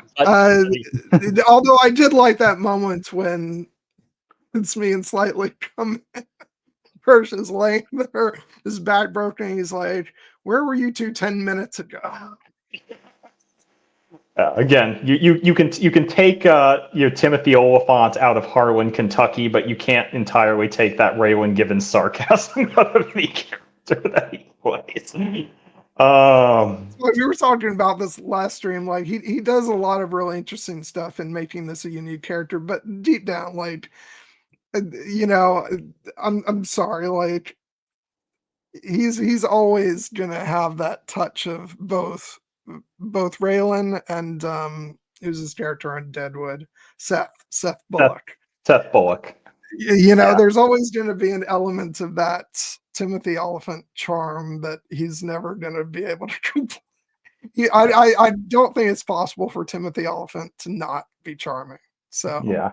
No, we had joked a little bit about what Raylan Givens and Kirsch might think of each other, and it actually triggered in me. It's I would pay so much money to have a show where all of Timothy Olyphant's iconic characters, Seth Bullock, Raylan Givens, Cobb Vanth from the Book of Boba Fett and The Mandalorian, and now Kirsch, all interact with one another, and we get to see what they think of each other. It would be so much fun. Oh my God, yes, that would be absolutely great. I do feel really as much as obviously Slightly has had a hell of a time, I feel bad for Smee. He's just wanting to have a good time. This movie, and he gets sucked into this like horror show. Yeah, Um, yeah, yeah, he does not. yeah, you know, I None was of just, them do, but especially like him. I feel like yeah, it's like he does his best to like he's the most childlike I feel, he is. and like he should just be able to be off on his own playing games. No, I mean he definitely does. Like that, there's that great moment when Slatwee is essentially like going through psychological torture with what Moro is putting through, and Smee kind of like bounces up and like, and he wants Slatwee to play games, and he's like, dude, I have to take care of all of this stuff, and he's like, we're grown ups now, and he's like, being grown up sucks. And like, I love the way that the actor Jonathan I'm Ajayi plays busy those right moments. now. What do you mean busy? We literally don't do anything. We're never busy, We're never. and yeah, and then the scream that he has, like when he uncovers yeah, like Smee is definitely, as you said, the most childlike, and even when he kind of joins Wendy's like dark side team at the end, he is still having the more childlike thing where, like, you know, when they said they're like ghosts, and he's literally going like this as they're menacing Boy K. But he also, the fact that he retains that childlike quality is one of the things that allows him to still be perhaps among the most human of the hybrids, because like there's that moment when Wendy is really mad at Joe for shooting Nibs, and he's the one who basically comes over to her and is like, you know, he's still your brother, he's still one of us, and that's what, you know, kind of persuades her to, you know, if not fully forgive him, like let him out of his cage. And the moment when he gives Smee like, or he gives Slightly the grown up hug, you know, that's it's very sweet. So yes, Smee, like I think that he definitely has gone through the psychological trauma as well, but I do think he's perhaps the one ray of light still among these kids. Although I will actually, just to touch on the one hybrid we haven't really mentioned that much yet. I was very surprised what they did with Curly's character in the back half of the season, I because was coming up on yeah, her as well. Yeah, yeah, it's because despite being accused of such, she does not rat them out. yeah, Um, and yeah, well, once the escape plan is hatched, and yeah, like early on in the season, you get the feeling that she's going to stick it to Wendy as much yeah, as possible, just because she wants to be the special one. Um, and maybe there's still an element of that, but I feel like she's transferred those feelings from Boy to Wendy by the end of yeah. the season, and like she's trying to impress Wendy now, Oh yeah. No, I mean, and yeah, go no, ahead. I was just going to say, like, she is, like, I mean, she was a character who in the first half of the season definitely seemed like, along with Isaac, wanted essentially to be seen as grown up now and to be impressive, you know, to Boy K, and like seeking his approval as kind of a father figure. But then when Boy K denies that to her because Wendy is his favorite, you know, I was under the impression, like you were, that like perhaps, you know, Jane was going to like become bitter and like lash out at Wendy and betray. And that's not what she ends up doing. She ends up basically almost regressing back to her more like childlike state. There's actually a rather really, you know, I've been pretty harsh on Dame Sylvia in this episode, but there's a kind of a beautiful moment where Jane goes to her and doesn't betray Wendy, but basically just kind of, you know, furls up next to Dame Sylvia, who embraces her, and she calls her mother. And she basically says, you know, everything's so hard and I don't know what to do. And in that moment, you realize just how much of a child she still is. And that moment, as you mentioned, by the end, when they have essentially turned the tables, like, and there's the moment where you know, it's interesting that Pearlie's original name was Jane, you know, Jane Mita. But then after Wendy tells the story, you know, Wendy was Peter Pan's favorite, but when she grew up, he was mad, so he took her daughter Jane. And then at the end, when Pearlie essentially reclaims her name as Jane, but it's in a very different context. And to your point, it seems like she's basically now like Jane as Wendy's daughter. She is now looking to her as the new. We a which parental. is a really, I thought was a really great sort of, oh, what's the word I'm looking for? Yeah, they kind of like lulled us into thinking one thing and then kind of inverted it, which I thought was clever and not quite as, the other way. Like it's a bit of a cliche, and would have been kind of expected, which is why I think did expect it to go that way. But I really love the way they end things with the fact that I think she's now very loyal to Wendy and. Um, yeah, and and before we talk about like the closing of the season, I want to backtrack just a little bit to when well actually there's two other things I want to make sure we touch on. But first the estate plot and and what Wendy does as a distraction to ensure that they can get out, which is to unleash the xenomorph, which then proceeds to slaughter like all the a whole bunch of the soldiers slash security and uh, which it's like at that point I'm like, oh shit, that's like really harsh. But then like as the rest of the episodes, as the last couple episodes unfold, it's pretty much par for the course for her, because she's decided that she's going to be loyal to her own and stand up for the hybrids. And if you get in the way of that, then you're xenomorph food. Mm. He very much, like develops a relationship with the xenomorph that like becomes, truly like a familiar relationship. And I think it's was very deliberate, the fact that like, right at the moment when she's having some tensions with her actual, blood brother Joe, she is also developing this relationship with the creature who was birthed from Joe's, lung. So in many respects, this creature is also her brother or her, and she is, but she's using him in a very different way. And yes, she kills a lot of people. And but as as we said, like it's at the moment where she's kind of recognizing like, well, if this is what people are, then like I don't want to be people anymore. And she feels much more kinship with this alien creature, because it's when she tells her brother, like when he's trying to tell her how dangerous, she's like, you know why I like them? They're honest.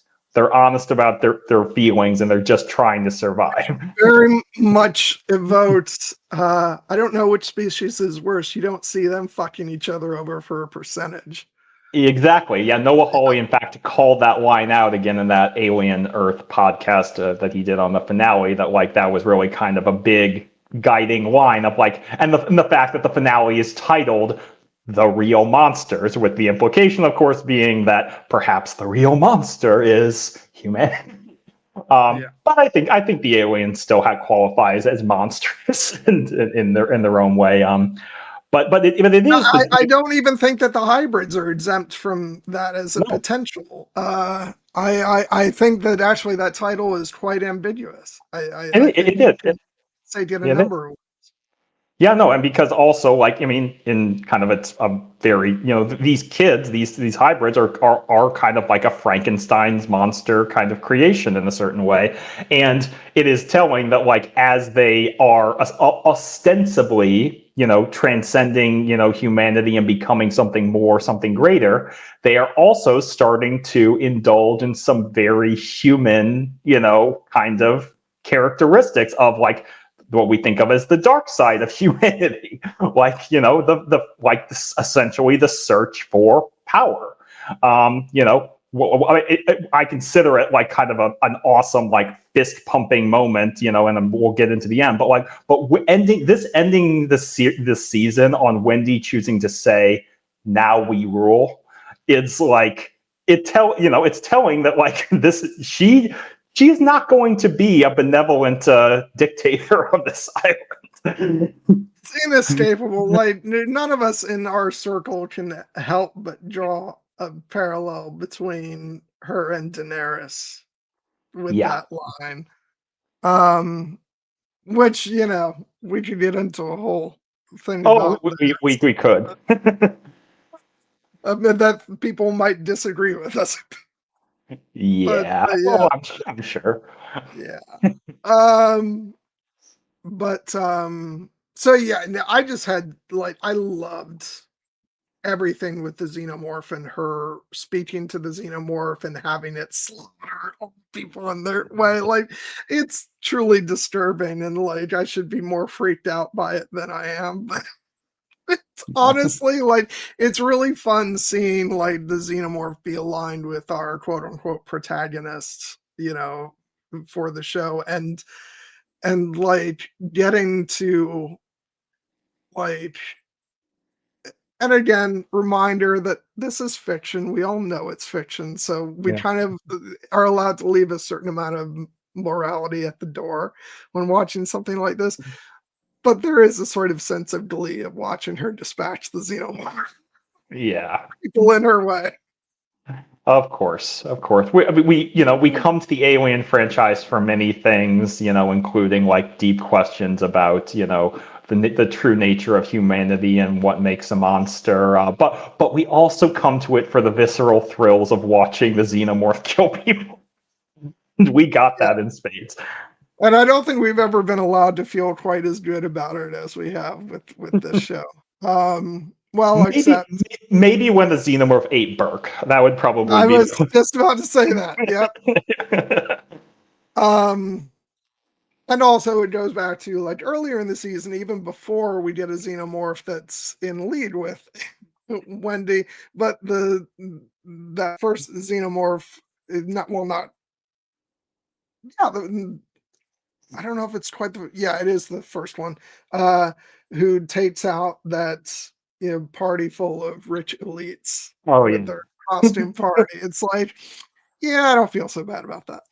No, that was a case of like, you build up how horrible those people are so that they can you can enjoy watching them get torn down. And in And this that case, like they're And that's soldiers. the thing when it comes to like, I know that's if we had a real world conversation about, who deserves to be, if anybody deserves to be killed brutally or something like, I have met many different thoughts about the way that's, as a society, we're kind of, you know, uh, losing touch with our humanity by cheering for the demise of other people. But in fiction, it's a different thing.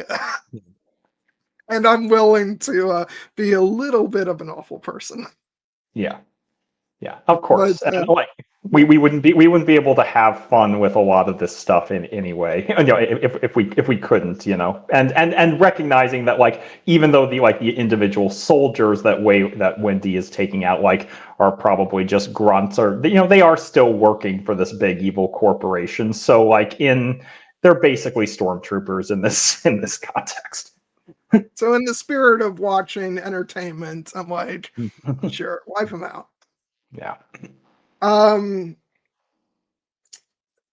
the other thing I wanted to talk about is there's a scene in the final episode where Joe is lured into uh into Boy's office to contend with the eyeball. Yeah. And by one what's Adam is the character's name. Adam, Adam, which you hear that it's not Adam, it's Adam Atom, Yeah. you know which if I had read that as his name, that might have been a tip off earlier about Yeah. his nature. um we find out shortly before this that he's synthetic, and yeah, it's I will say props um to Joe for his quick thinking, because Yes. he sees that thing come out and he immediately dives to like go inside the glass cage, and like that was quick of him, I have to say. Yeah. Um and then this is kind of the sort of, I think this is the moment of reconciliation, or it's the beginning of the reconciliation between him and Wendy when she comes to his rescue. Uh and yeah, but I love when she comes in and she freezes Adam, and he's doing this thing like, what's going on? What? Yeah, no, I mean But yeah, he's under her control. he is, and but she's not gonna sick him on anybody. She's just gonna tip him over, which was a funny moment. Yeah. But I did actually like enjoy the larger context of the reveal that Adam is a synthetic, not just because he is actually, it's heavily implied, the first synthetic that Boy K created, the one that he made when he was 6, essentially to kill and then Kill his father. kill it and then replace his father with as like a puppet, like a figurehead. And so that makes a lot of that kind of recontextualizes a lot of their interactions when it was like, why does Boy K seem to like trust Adam more than everybody else? And it's like, this is why. It's because Adam's essentially been like his father, who he could tell what to do for his entire life. And Adam clearly, has no thoughts of rebellion against but he does have his own, thoughts. Like he does sound a little bit like a disappointed dad when he was like, I told Boy K that this was not a good idea to bring these creatures here, but he's our founder, God bless him, still has these, childlike. Well, the crux of what he says there is, he criticizes the whole idea of putting child's minds into synthetics. He's like, who would want a child living forever? Yeah. And it gives more context to the fact that he basically, like, his context for what children are is Boy K, and he's basically like, yeah, this is a terrible idea. And so if I was so allowed, I might say, I told you so.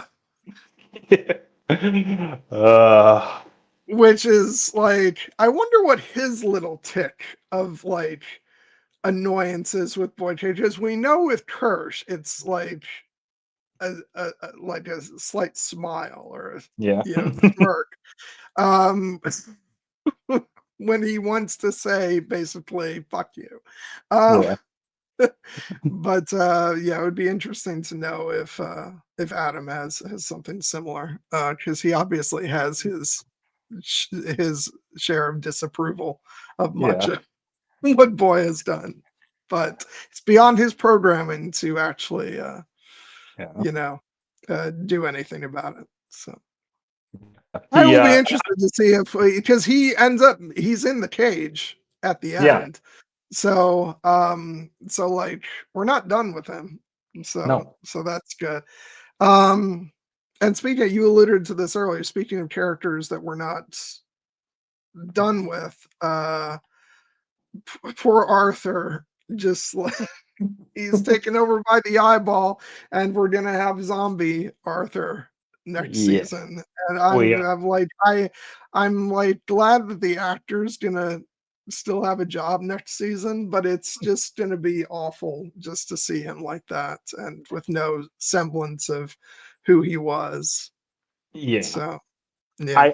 I'm very intrigued by the prospect, mostly just because I want to see what the look on Dame Sylvia's face when she sees what her husband has become and realize that, like, you kind of caused this. But I also, like, I think that the actor who plays Arthur, David Resdell, is great, and what my one hope is that maybe the character will still be able to speak in some way, because when Shmuel gets possessed by the eye in the episode 5, we never hear him speak. In fact, he just makes an almost like guttural, like alien like sound. And I'm sure that like they can do interesting things with the character without having him speak. But I would love to. The whole reason that Boy K wants to put the eyeball in a person is so that he can talk to it. And now that's what I was gonna say. They've teased that, so I feel like we're gonna get the creature speaking through Arthur. So yeah, you don't like dangle that as as something that a character is saying, I want to talk to this thing, and they're not going to deliver on that. I think we will get some form of verbal communication. Yeah, and it'll be like great makeup work to see Arthur walking around with the hole in his chest and his eye ripped out and slowly decomposing, but then having a very intelligent, erudite conversation from this highly intelligent being that's stuck in his skull. It's gonna be fun. Apparently, in some shows, they are okay with bringing an actor back to play a zombified version of the character. Oh yeah, you don't want to open that can of I worms. don't. I really don't. Um, but okay, so as we get towards the end, like before the actual final confrontation, like obviously the scene where Boyd tells the story of his father and Billy and Adam and all that. Um, I just love it caps off with uh, him talking about what a genius he is and how he's created now this new thing with the hybrids, and he's like, but you had to go and fuck all that up. And like, I love the fact that he's going on and talking like he's not in a very precarious situation. But I love that that scene ends with, his guard, on the ground, and Wendy just going, "Run." Yeah, use that in a GIF to promote the stream. That's one of my favorite moments of acting from Sydney Chandler is that moment when she is like walking towards him, just like run, that little hand gesture, run, and he does is so great. All of Sydney Chandler's like physical choices in these final episodes are really telling about how Wendy has evolved as a character. I also love the moment when Boy K comes to like lord over them in the cell, and she just is sitting on the floor, and then she snaps her fingers, and the door opens. She's like, "Tell us what." And then he gets a little put off, but then he launches into his megalomaniacal speech anyway, because like when an evil villain wants to monologue, by God, they're gonna monologue, even if they know it's gonna be a bad idea. Oh, and when he's prancing through the hallway and like saying, "This is the founder," Yeah. um, you know, a million, $1 million to whoever finds me first. And it's like, you little spoiled piece of shit. Yeah. Um, Especially when like for him as a trillionaire, $1 million is basically like a couple of pennies to him. So that's how what he thinks of people. But yes, he gets to meet up with the alien at long last, and this one he doesn't want to talk to. God, it's so gratifying. And it's like, and there is part of me that really wanted the xenomorph to kill him. Yeah.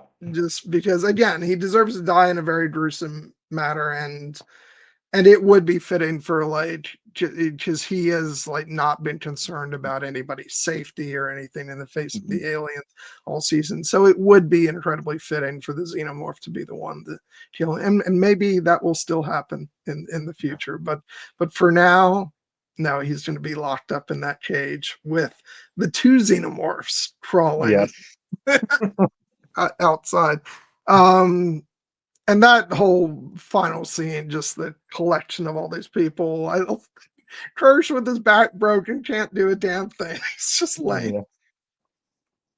And And Moro is in there. Moro, who hates all these people, but has his his cyborg arm back in the device. And Dame Sylvia, who she's the one who's like, I shouldn't, like that moment. She's like, Wendy, darling, I don't belong in here. And Wendy's like, nope, shut up, enough out of you. yeah, Um, and I know you think you're a good person, but all you really did is bury 6 kids, yeah. which is which is true. Yeah. No, those Uh, were the husband's words that he had said to her. Like, best case scenario, we've got a if we didn't get this right, best case, we've got a bunch of AIs running around thinking they're human. Worst case, we killed 6 kids. And as I think we've seen, like now they have both essentially of those worst case scenarios coming to pass. yep, and Yeah, and I just love the boy is like tied up Yeah. on there, almost like I dare say in like a Christ-like, Yeah. pose. Would make of that what you will. I don't know. A Uh, perversion of it. But yeah, I love the fact that when the way Wendy takes him down in the end, when she says like, she basically takes like a 2x4 to his entire Peter Pan aesthetic, where she's like, you basically think of yourself as Peter Pan, but like the boy who never grew up. But the truth is, you were never a boy. You've always been a man, an angry, bitter little man who decided to hate everybody just like your daddy.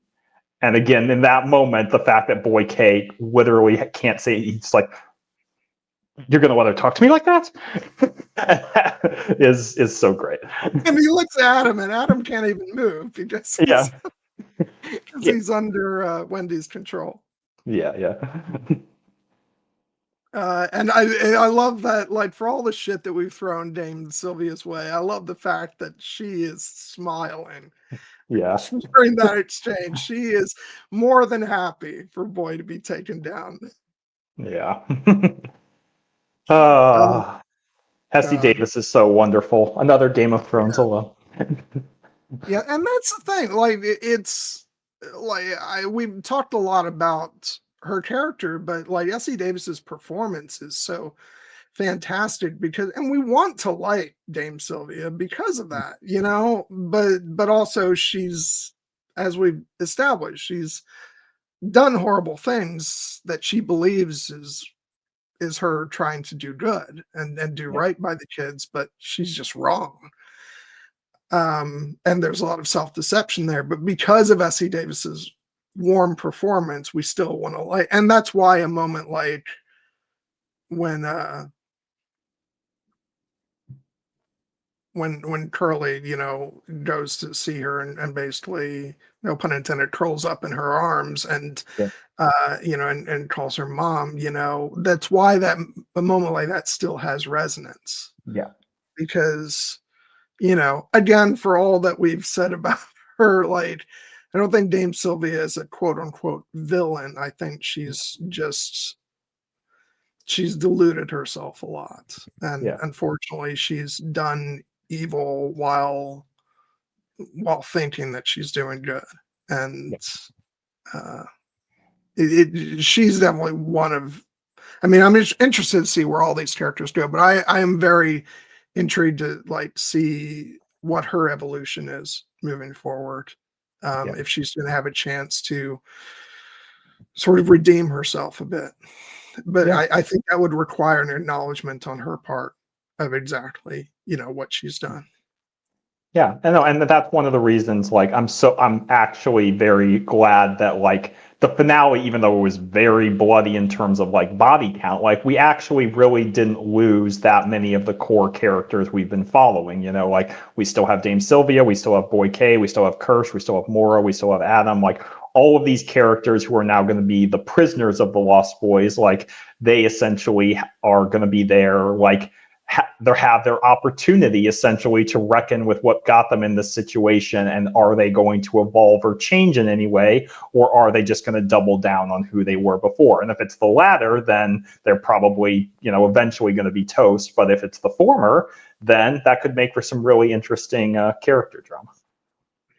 Just had this thought. Could you imagine, like, I think it's probably not going to happen because he's such a egomaniac, but could you just imagine if part of the trajectory of the show is that by the end that Boy substantially changes, and we see like because it's happened before where you Yeah, take a character who seems utterly irredeemable and then they're a completely different person by the end of the series. yeah, Um, Even though I don't think it's going to happen, I still think that would be really fascinating yeah. to like if he went on some kind of journey. Um, I'm open for either way because it would be equally as enjoyable if he just continues to be a complete tool for the entire show. Yeah, I definitely think that, like, I mean, I'm leaning more towards the possibility that he will not learn his lesson and he will remain, the angry, bitter little man that Wendy calls him out as. But as you said, these shows can surprise us, and I definitely think Noah Hawley is not interested in doing, like, the most expected thing with these characters, because even though there were certain things that I like was pretty confident about by the end of the show also did a wonderful job of surprising me with a lot of the way these characters interacted. And as long as they're still alive, there's still a possibility for them to grow and change. Really, the only characters that we've lost, outside of like the Maginot crew, we lost, Arthur, although he'll still be around in a new context. We lost Siberian, poor Siberian, whose one desire was not to get eaten by the things, and so of course she gets eaten by the orchid thing in kind of the last reveal. And I was like, oh, I felt bad for her, like, because like that look of terror on her face when she realizes, oh no, this is going to be my fate. We didn't That's really have time to dive into um to Joe's comrades, the soldiers. But I want to, and there's not that much to them except to be yeah. kind of people to bounce off of Joe and to be kind of cannon fodder. But I she definitely stands out, and and she kind of warns Joe about what could happen if he sort of pursues this idea, because she knows exactly what he's up to in Yeah. terms of wanting to try to escape the island. And so she warns him, and actually, her, and as well as their comrades, are a big reason why there's the conflict between him and Wendy in the final episode, because he's not willing to sit by and watch people who are his friends, be slaughtered by Wendy and Nibs. And I don't think that conflict is going away, because I don't think it's really resolved at the end of this season. And I think that Joe's still going to be conflicted about that. And it'll be interesting to see how he kind of interacts with, all the people, coming to the island from Utani. And because honestly, I think his conscience is still going to be weighing on him, in terms of, obviously he has allegiance to, this creation that has part of his sister in him, but I think he's so morally conflicted about, but they don't seem to care about the lives of any humans. So yeah, that'll be interesting to watch and see. Uh, but as for and what's her name again? The soldier. Siberian, and Rashidi is the other one, and he survives. I mean, Curly knocks him Yes. out, but it'll be interesting to see if he's a prisoner. I was really sad that she didn't make it. If for no other reason, because she has fucking great hair. She does. I loved the red, dreadlocks, and I thought it was a very good look. So Yeah. that's unfortunate. Um, but yeah, and then as you said before, the scene ends with, um, what do we do now? Now we rule. And Yes. and then the rock music coming in, and Yes. it's just so badass. Yeah, no, I mean, it would have been badass enough if it was just the what do we do now? Now we rule. But I mentioned earlier, they picked the absolute perfect needle drop to go with it. The song in question is "Animal" by Pearl Jam, and if you read the lyrics, which I'm sure that's why Noah Hawley chose it, but it ends up with the 1, 2, 3, 4, 5 against 1, 5, 5, 5 against 1, said 1, 2, 3, 4, 5 against 1, 5, 5, 5 against 1. And of course, there are 5 surviving hybrids who are now going up against, essentially the one big powerful corporation, not only the Prodigy that they've conquered, but now Yutani, who is coming to the island. And then of course it ends from with a refrain of I'd rather be with an animal. Just like Noah Hawley, well done to all the music supervising on the show. I believe Jeff Russo, in addition to composing the score, also served as the music supervisor, and they picked some good ones. Yeah, let's go ahead and take a couple minutes here at the end to heap praise upon Jeff Russo for the music for this series. Because I'm sure we talked about him in the first stream, but this is a fucking great score. And I'm not always the biggest fan of Jeff Russo. Just because I think he does a fine job on a lot of his composing gigs. He just doesn't necessarily always create for me like the most sort of big classical memorable scores that I like. But his work with Noah Hawley is a different matter entirely, because I think the two of them together always knock it out of the park. I love his work on Legion. That show had a lot of needle drops too, so I think those two elements work really well on that show as in this show. But there are just moments in this episode which they clearly evoke like the feeling of the original Alien film and that sort of creeping dread, but also like there's moments where you can hear like these loud like drums and brass and it just keeps you on edge. And especially like episode 5, which is just like the music is so effective in that episode and across the rest of the season. Like the number one thing that an Alien score should do is creep you the fuck out, and and the score did that, like, and then some. I think this is probably one of my favorite scores of his. I think he just did an absolutely outstanding job. I was really impressed with the music. I do want to issue a correction. The actual music supervisor on the show, her name is Maggie Phillips, so I want to give her credit for choosing like a lot of the great songs, because not just at the end credits, but a lot of the songs that he deployed throughout the show I thought were really good.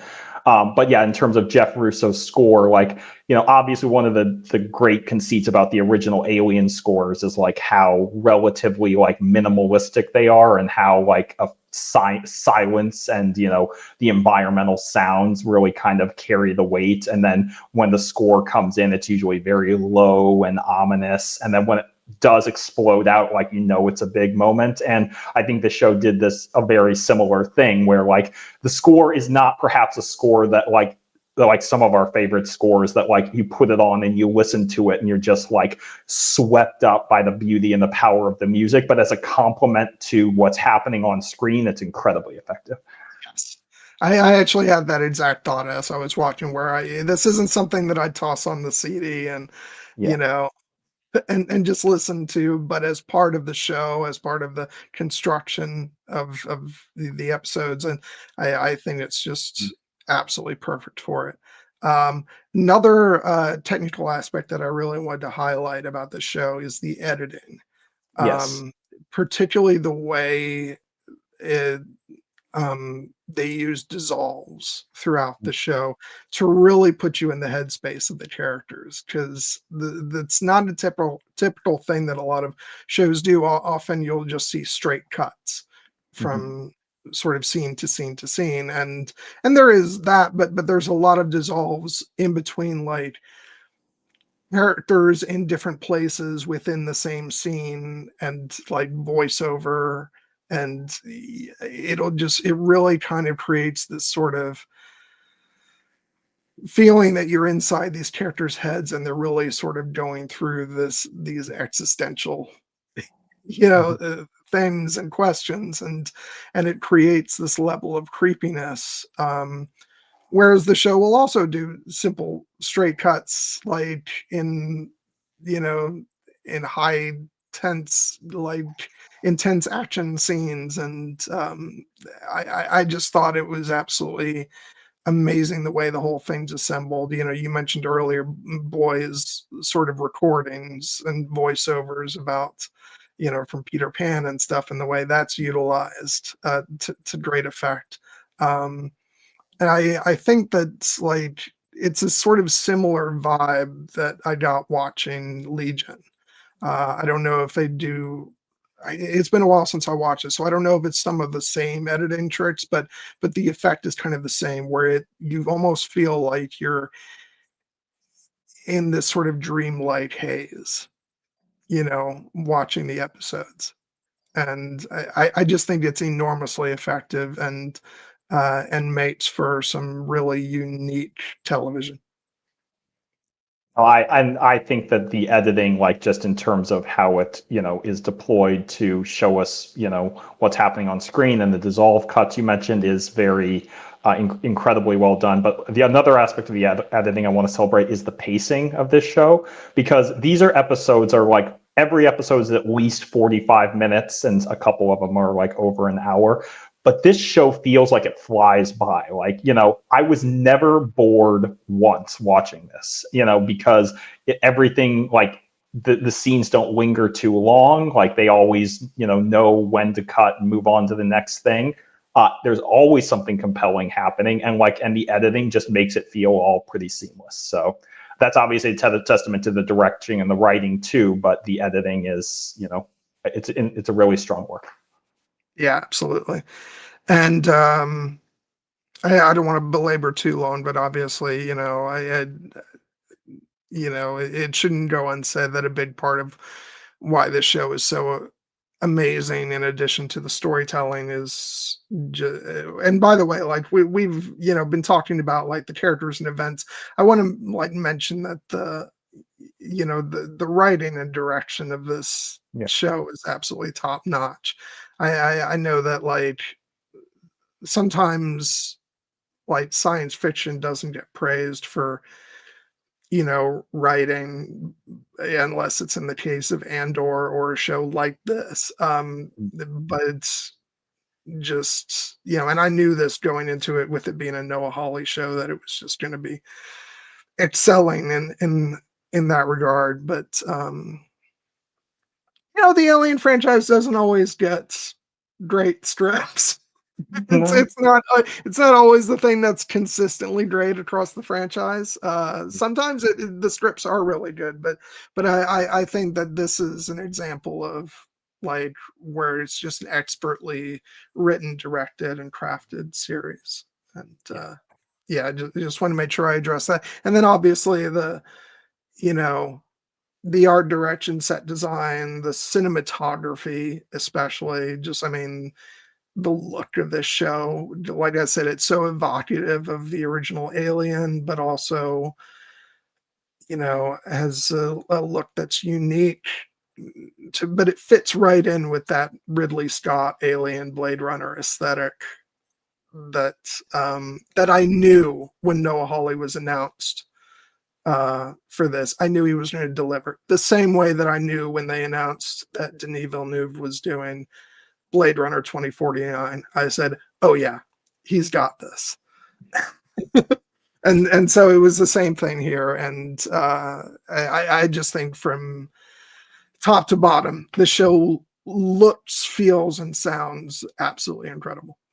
Yeah, no, this has a top-notch creative team behind it, especially like, you mentioned the production design. It was an essential aspect of the show, because one of my few reservations about this show going into it, which have since been completely erased, was, can Alien work on TV, or is it going to feel too small? It absolutely does not. Like, all the sets and everything are like movie quality, and sometimes I forget I'm watching a TV show, and I'm not, because it's just that high level of production value that they knew they had to have if they were going to make this work. And then obviously the creative team behind it, like the directors, Noah Hawley directed 2 episodes, but then Dana Gonzalez directed 4, I believe, including the finale. And then Ugla Haukstadter directed 2 episodes as well. And then the writing, there was a lot of the writing team, although Noah Hawley has at least a shared credit on every episode. This is his show. But one name I do want to shout out is Mgizi Pensonu, who I probably butchered that, but he was on a lot of those Alien Earth podcasts that I mentioned talking about the show. He was kind of like the right-hand consigliere for Noah Hawley, and told a funny anecdote about the fact that he originally turned down this job when Noah Hawley offered him, and then immediately regretted it and came back and basically begged to be part of the show. And then, of course, Noah Hawley took him in. I'm sorry.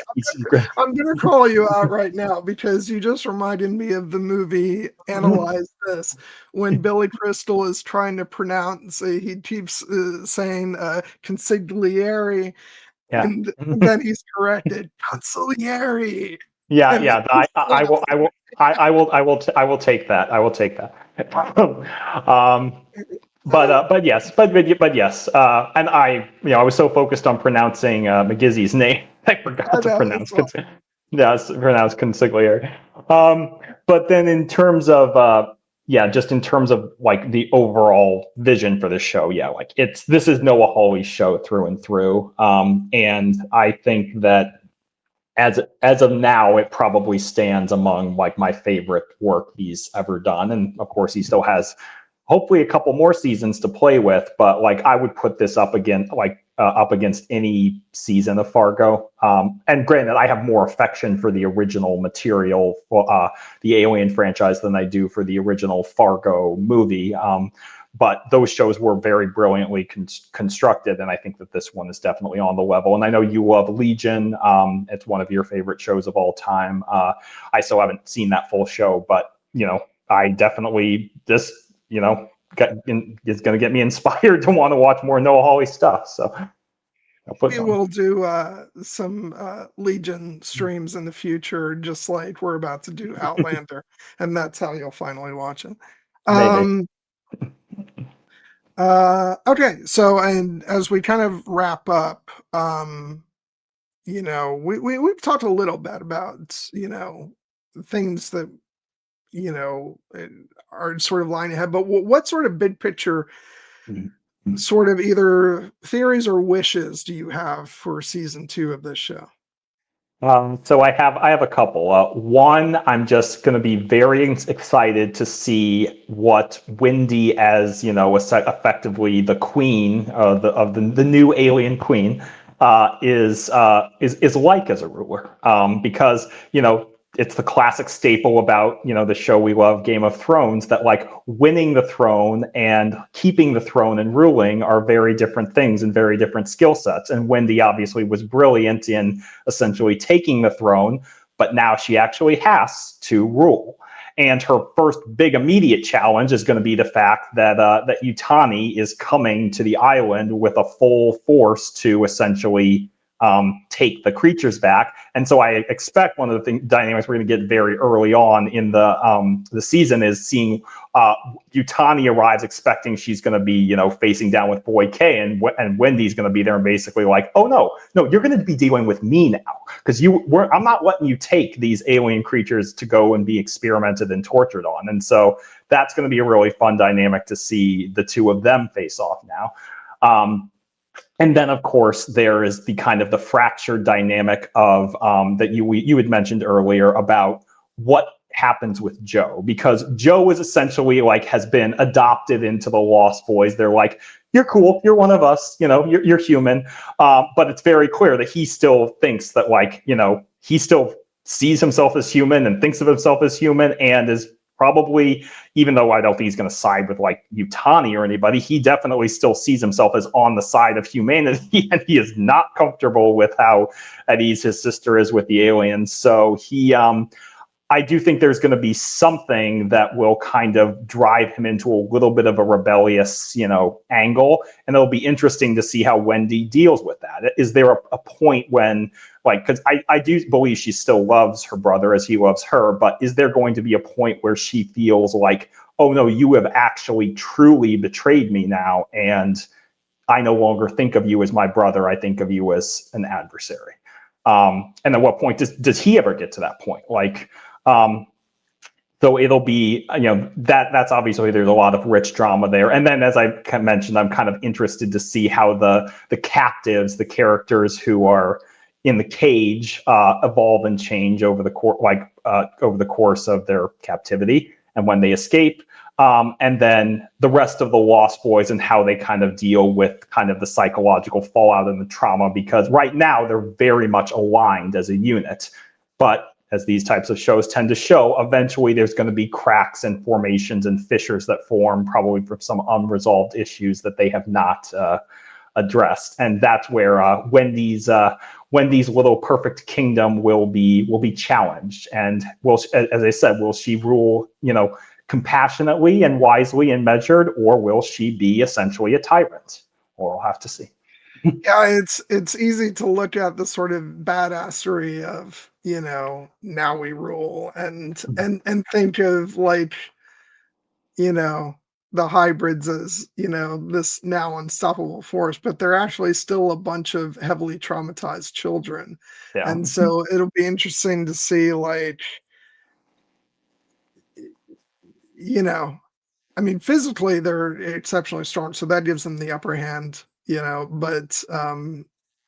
but yeah, when they come up against actual, a full army of grown adults, um, you know, I mean, she's got the xenomorphs too, so I don't know, but I still think that it's going to be an interesting dynamic where, at the end of the day, they're still immensely immature, and how that's going to sort of conflict with this position of power that they've placed themselves in.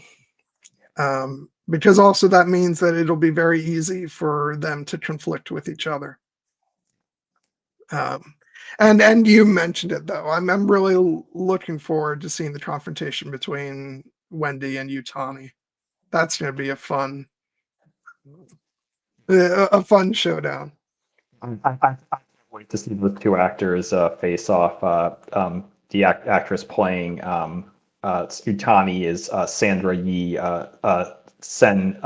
Sensendiver, and she's great. But I wonder what she'll think of Wendy, because does she even know about the hybrids at this point? I'm assuming more have told her, but like she's never faced off with one. That's going to be another interesting negotiation. And looming over all of this, given the fact that we know, this whole I unfortunately don't think that this is going to have a very happy ending, however many seasons this show runs, because we do know that this show ostensibly takes place before the original Alien movie.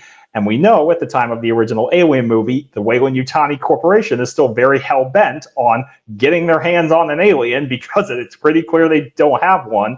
So does that mean, eventually, if the aliens, are they killed off, which would obviously not make Wendy happy, or does something else happen? Like, I think I'd thrown out the possibility that maybe an ending for the show might be like Wendy taking the aliens back off planet and like going with them. Like that, I could see that as like the ultimate end to her fate if she's not going to die off. But we'll have to see. And hopefully there'll be a question, not even just for the end of season 2, but maybe for season 3 and beyond.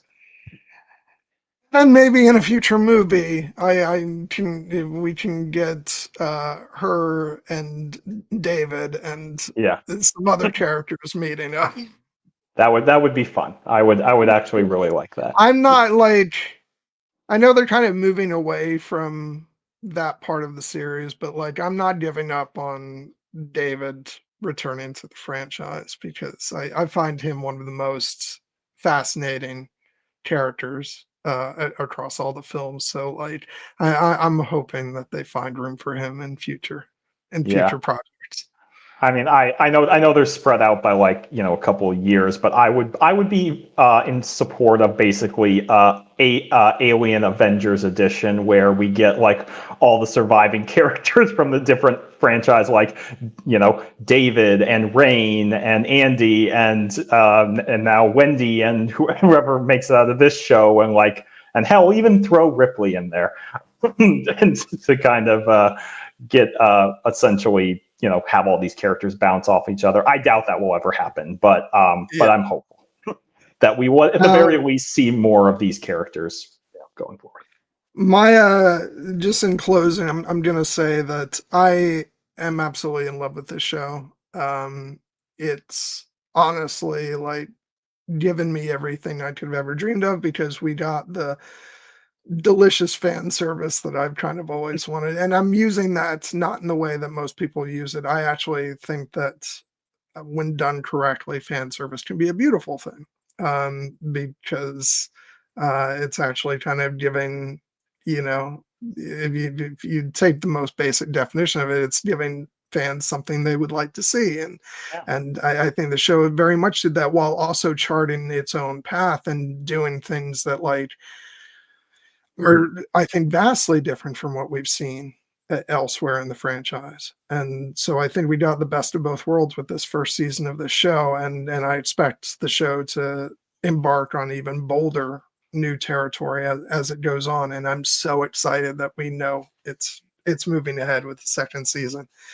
Um, so yeah, I'm just like absolutely overjoyed that it's continuing and not only just because of the thrill it gives me as a fan of Alien, but like I love so many of these characters and I'm just looking forward to seeing what they get up to. And, we joked about Kirsch being out of commission with his broken back, but I don't think he's going to stay that way for long. And I'm looking forward to Timothy Olyphant be at his most Timothy Olyphant. Yes. Moving forward on this show. And absolutely love the characters, the hybrids are from Wendy to Nibs to the rest of them. I can't wait to see what awaits them. I hope Nibs finds some measure of peace. Oh, But yeah. I don't think she ever will. I don't think she will. I don't. I mean, I just. When they ask the question, are the kids okay? I think, unfortunately, we can say when it comes to Nibs in particular, the answer is no. No, she's not. But I hope she at least has some fun and that she finds a replacement, stuffed animal to defend, with equal vigor. But in particular, I just want to say, like, as you said, we love this show. We love this series. I do think that this is one of my favorite first seasons of a TV show ever. And, in terms of where it sits in the Alien franchise, I mean, the original Alien and Aliens are a high bar to reach because I essentially consider both those movies to be perfect, pretty much. But I actually think that this show, like if you ask me today, is probably my favorite thing, my next favorite thing in the franchise. Like Absolutely. like even over like something like Alien Romulus, which we talked about last year and like both of us really love. But like I think that this is on another level, and it can only get higher. And that's a credit to Noah Hawley, and it's a credit to the team he's assembled. And just because I want to shout her name out one more time before we exit, the cast, but especially Sydney Chandler as Wendy, because I think that she is like this performance makes her a star. She is no longer like just Kyle Chandler's daughter. She is an incredible force in her own right, and she's already become one of my favorite characters in the entire franchise. And I will. You mentioned that on the last stream. I completely forgot that she was Kyle Chandler's daughter. She's absolutely forging her own path, and yeah, this is a breakout role for her, unquestionably. And yeah, so excited for they're going to be. They haven't started filming yet. They're filming like, this year. Come on, yeah, it's like let's go. Like I know that these shows take time to get right, but it's also like I was raised on Game of Thrones, which turned out brilliant seasons of television on an annual year like clockwork, like until the very end when they had to take a little bit more time, and then I still love those seasons. But yeah, like 2 years for the Rings of Power, 2 years for House of the Dragon, 2 or 3 years for Alien Earth. I'm jonesing, man. Come on. Yeah, let's go. Okay, so that closes our discussion. Just going to tease what's coming up ahead. Next week, we're going to be talking about A Knight of the Seven Kingdoms. Yes. And I will actually be talking about that again before next week's stream. Come check me out on Thursday at, I think, either 7 or 7:30. I have to find out the exact time. I'll be on Costume Co's channel with a large group of people, including AK, who I guess didn't make it tonight, but that's okay. We still love her. And we'll be talking about the finale of A Knight of the Seven Kingdoms. And but then on Sunday, you and I will be here talking about the whole season. And it'll be our first time doing Game of Thrones content on the channel. I'm very excited. I'm way excited, and I hope it's a prelude of more things to come, because eventually we will be revisiting the original series and maybe House of the Dragon too. But we will try to keep our focus on A Knight of the Seven Kingdoms, because there's so much great stuff to talk about, and you can yell at us for our opinions on other Game of Thrones properties later. Yep. And then the week after that, we'll be jumping back into the Star Wars sequels with our Star Wars The Last Jedi discussion, followed the week after by our Oscars pre-show. And then further down the line, we'll be talking about The Rise of Skywalker. We'll be starting our discussions on Outlander, which, if all goes according to plan, Heidi of Costume Co. will actually be joining us for those discussions. So looking forward to that. And then we've got other stuff laying ahead. One of which is we're actually going to be having a 45th anniversary stream on the film Excalibur, which I've sort of just talked you into. Jared, you have to check out the movie. You haven't seen it yet. Yeah, and I did buy it on digital, which was, you were trying to get me to buy the super deluxe, Blu-ray set unseen, and I'm like, I'm not going to do that yet, but I will watch the movie first, and then if I like it, I will buy the actual. I wanted to give you the best way to experience the film for the first time. God. No, I know it's you're looking out for my interests, and I appreciate that, buddy. But I do want to, at the very least, know if this is something that I would want to watch again. So yeah, but I think I'm gonna like the movie. It's in my wheelhouse. Yeah. And then after that, we're going to be having our Maul Shadow Lord coverage, which we're very excited about because we've been waiting for that show. Yes. So lots of exciting stuff coming ahead, and we hope you'll join us for that. Again, next week we're doing A Knight of the Seven Kingdoms, so come watch that, and we'll have lots of fun. That's about all I got. You got anything before we sign off? No, I'm very glad that we finally got to talk about the back half of this show. I had joked with you that the stream was starting to feel cursed because of how often we'd had to push it. But I did. And I don't think we had a huge viewership tonight, which we usually don't when we talk about Alien. But we know that it's one for us. But it was a great discussion. We could not do it. This was unfinished business. We had to take care of it. Oh, by the way, I didn't really show off my shirt, but I had gotten a new Alien shirt for the occasion. Nice. That's very cool. I do not own any Alien merch, although I should correct that. So yeah, I'm wearing my Rebellions Are Built on Hope shirt, and the Rebellion in this show is a little darker than the Rebellions on Andor. I don't know if we're supposed to be on their side, but it's it's still a spacefaring, exciting, epic show, so it works. Yeah.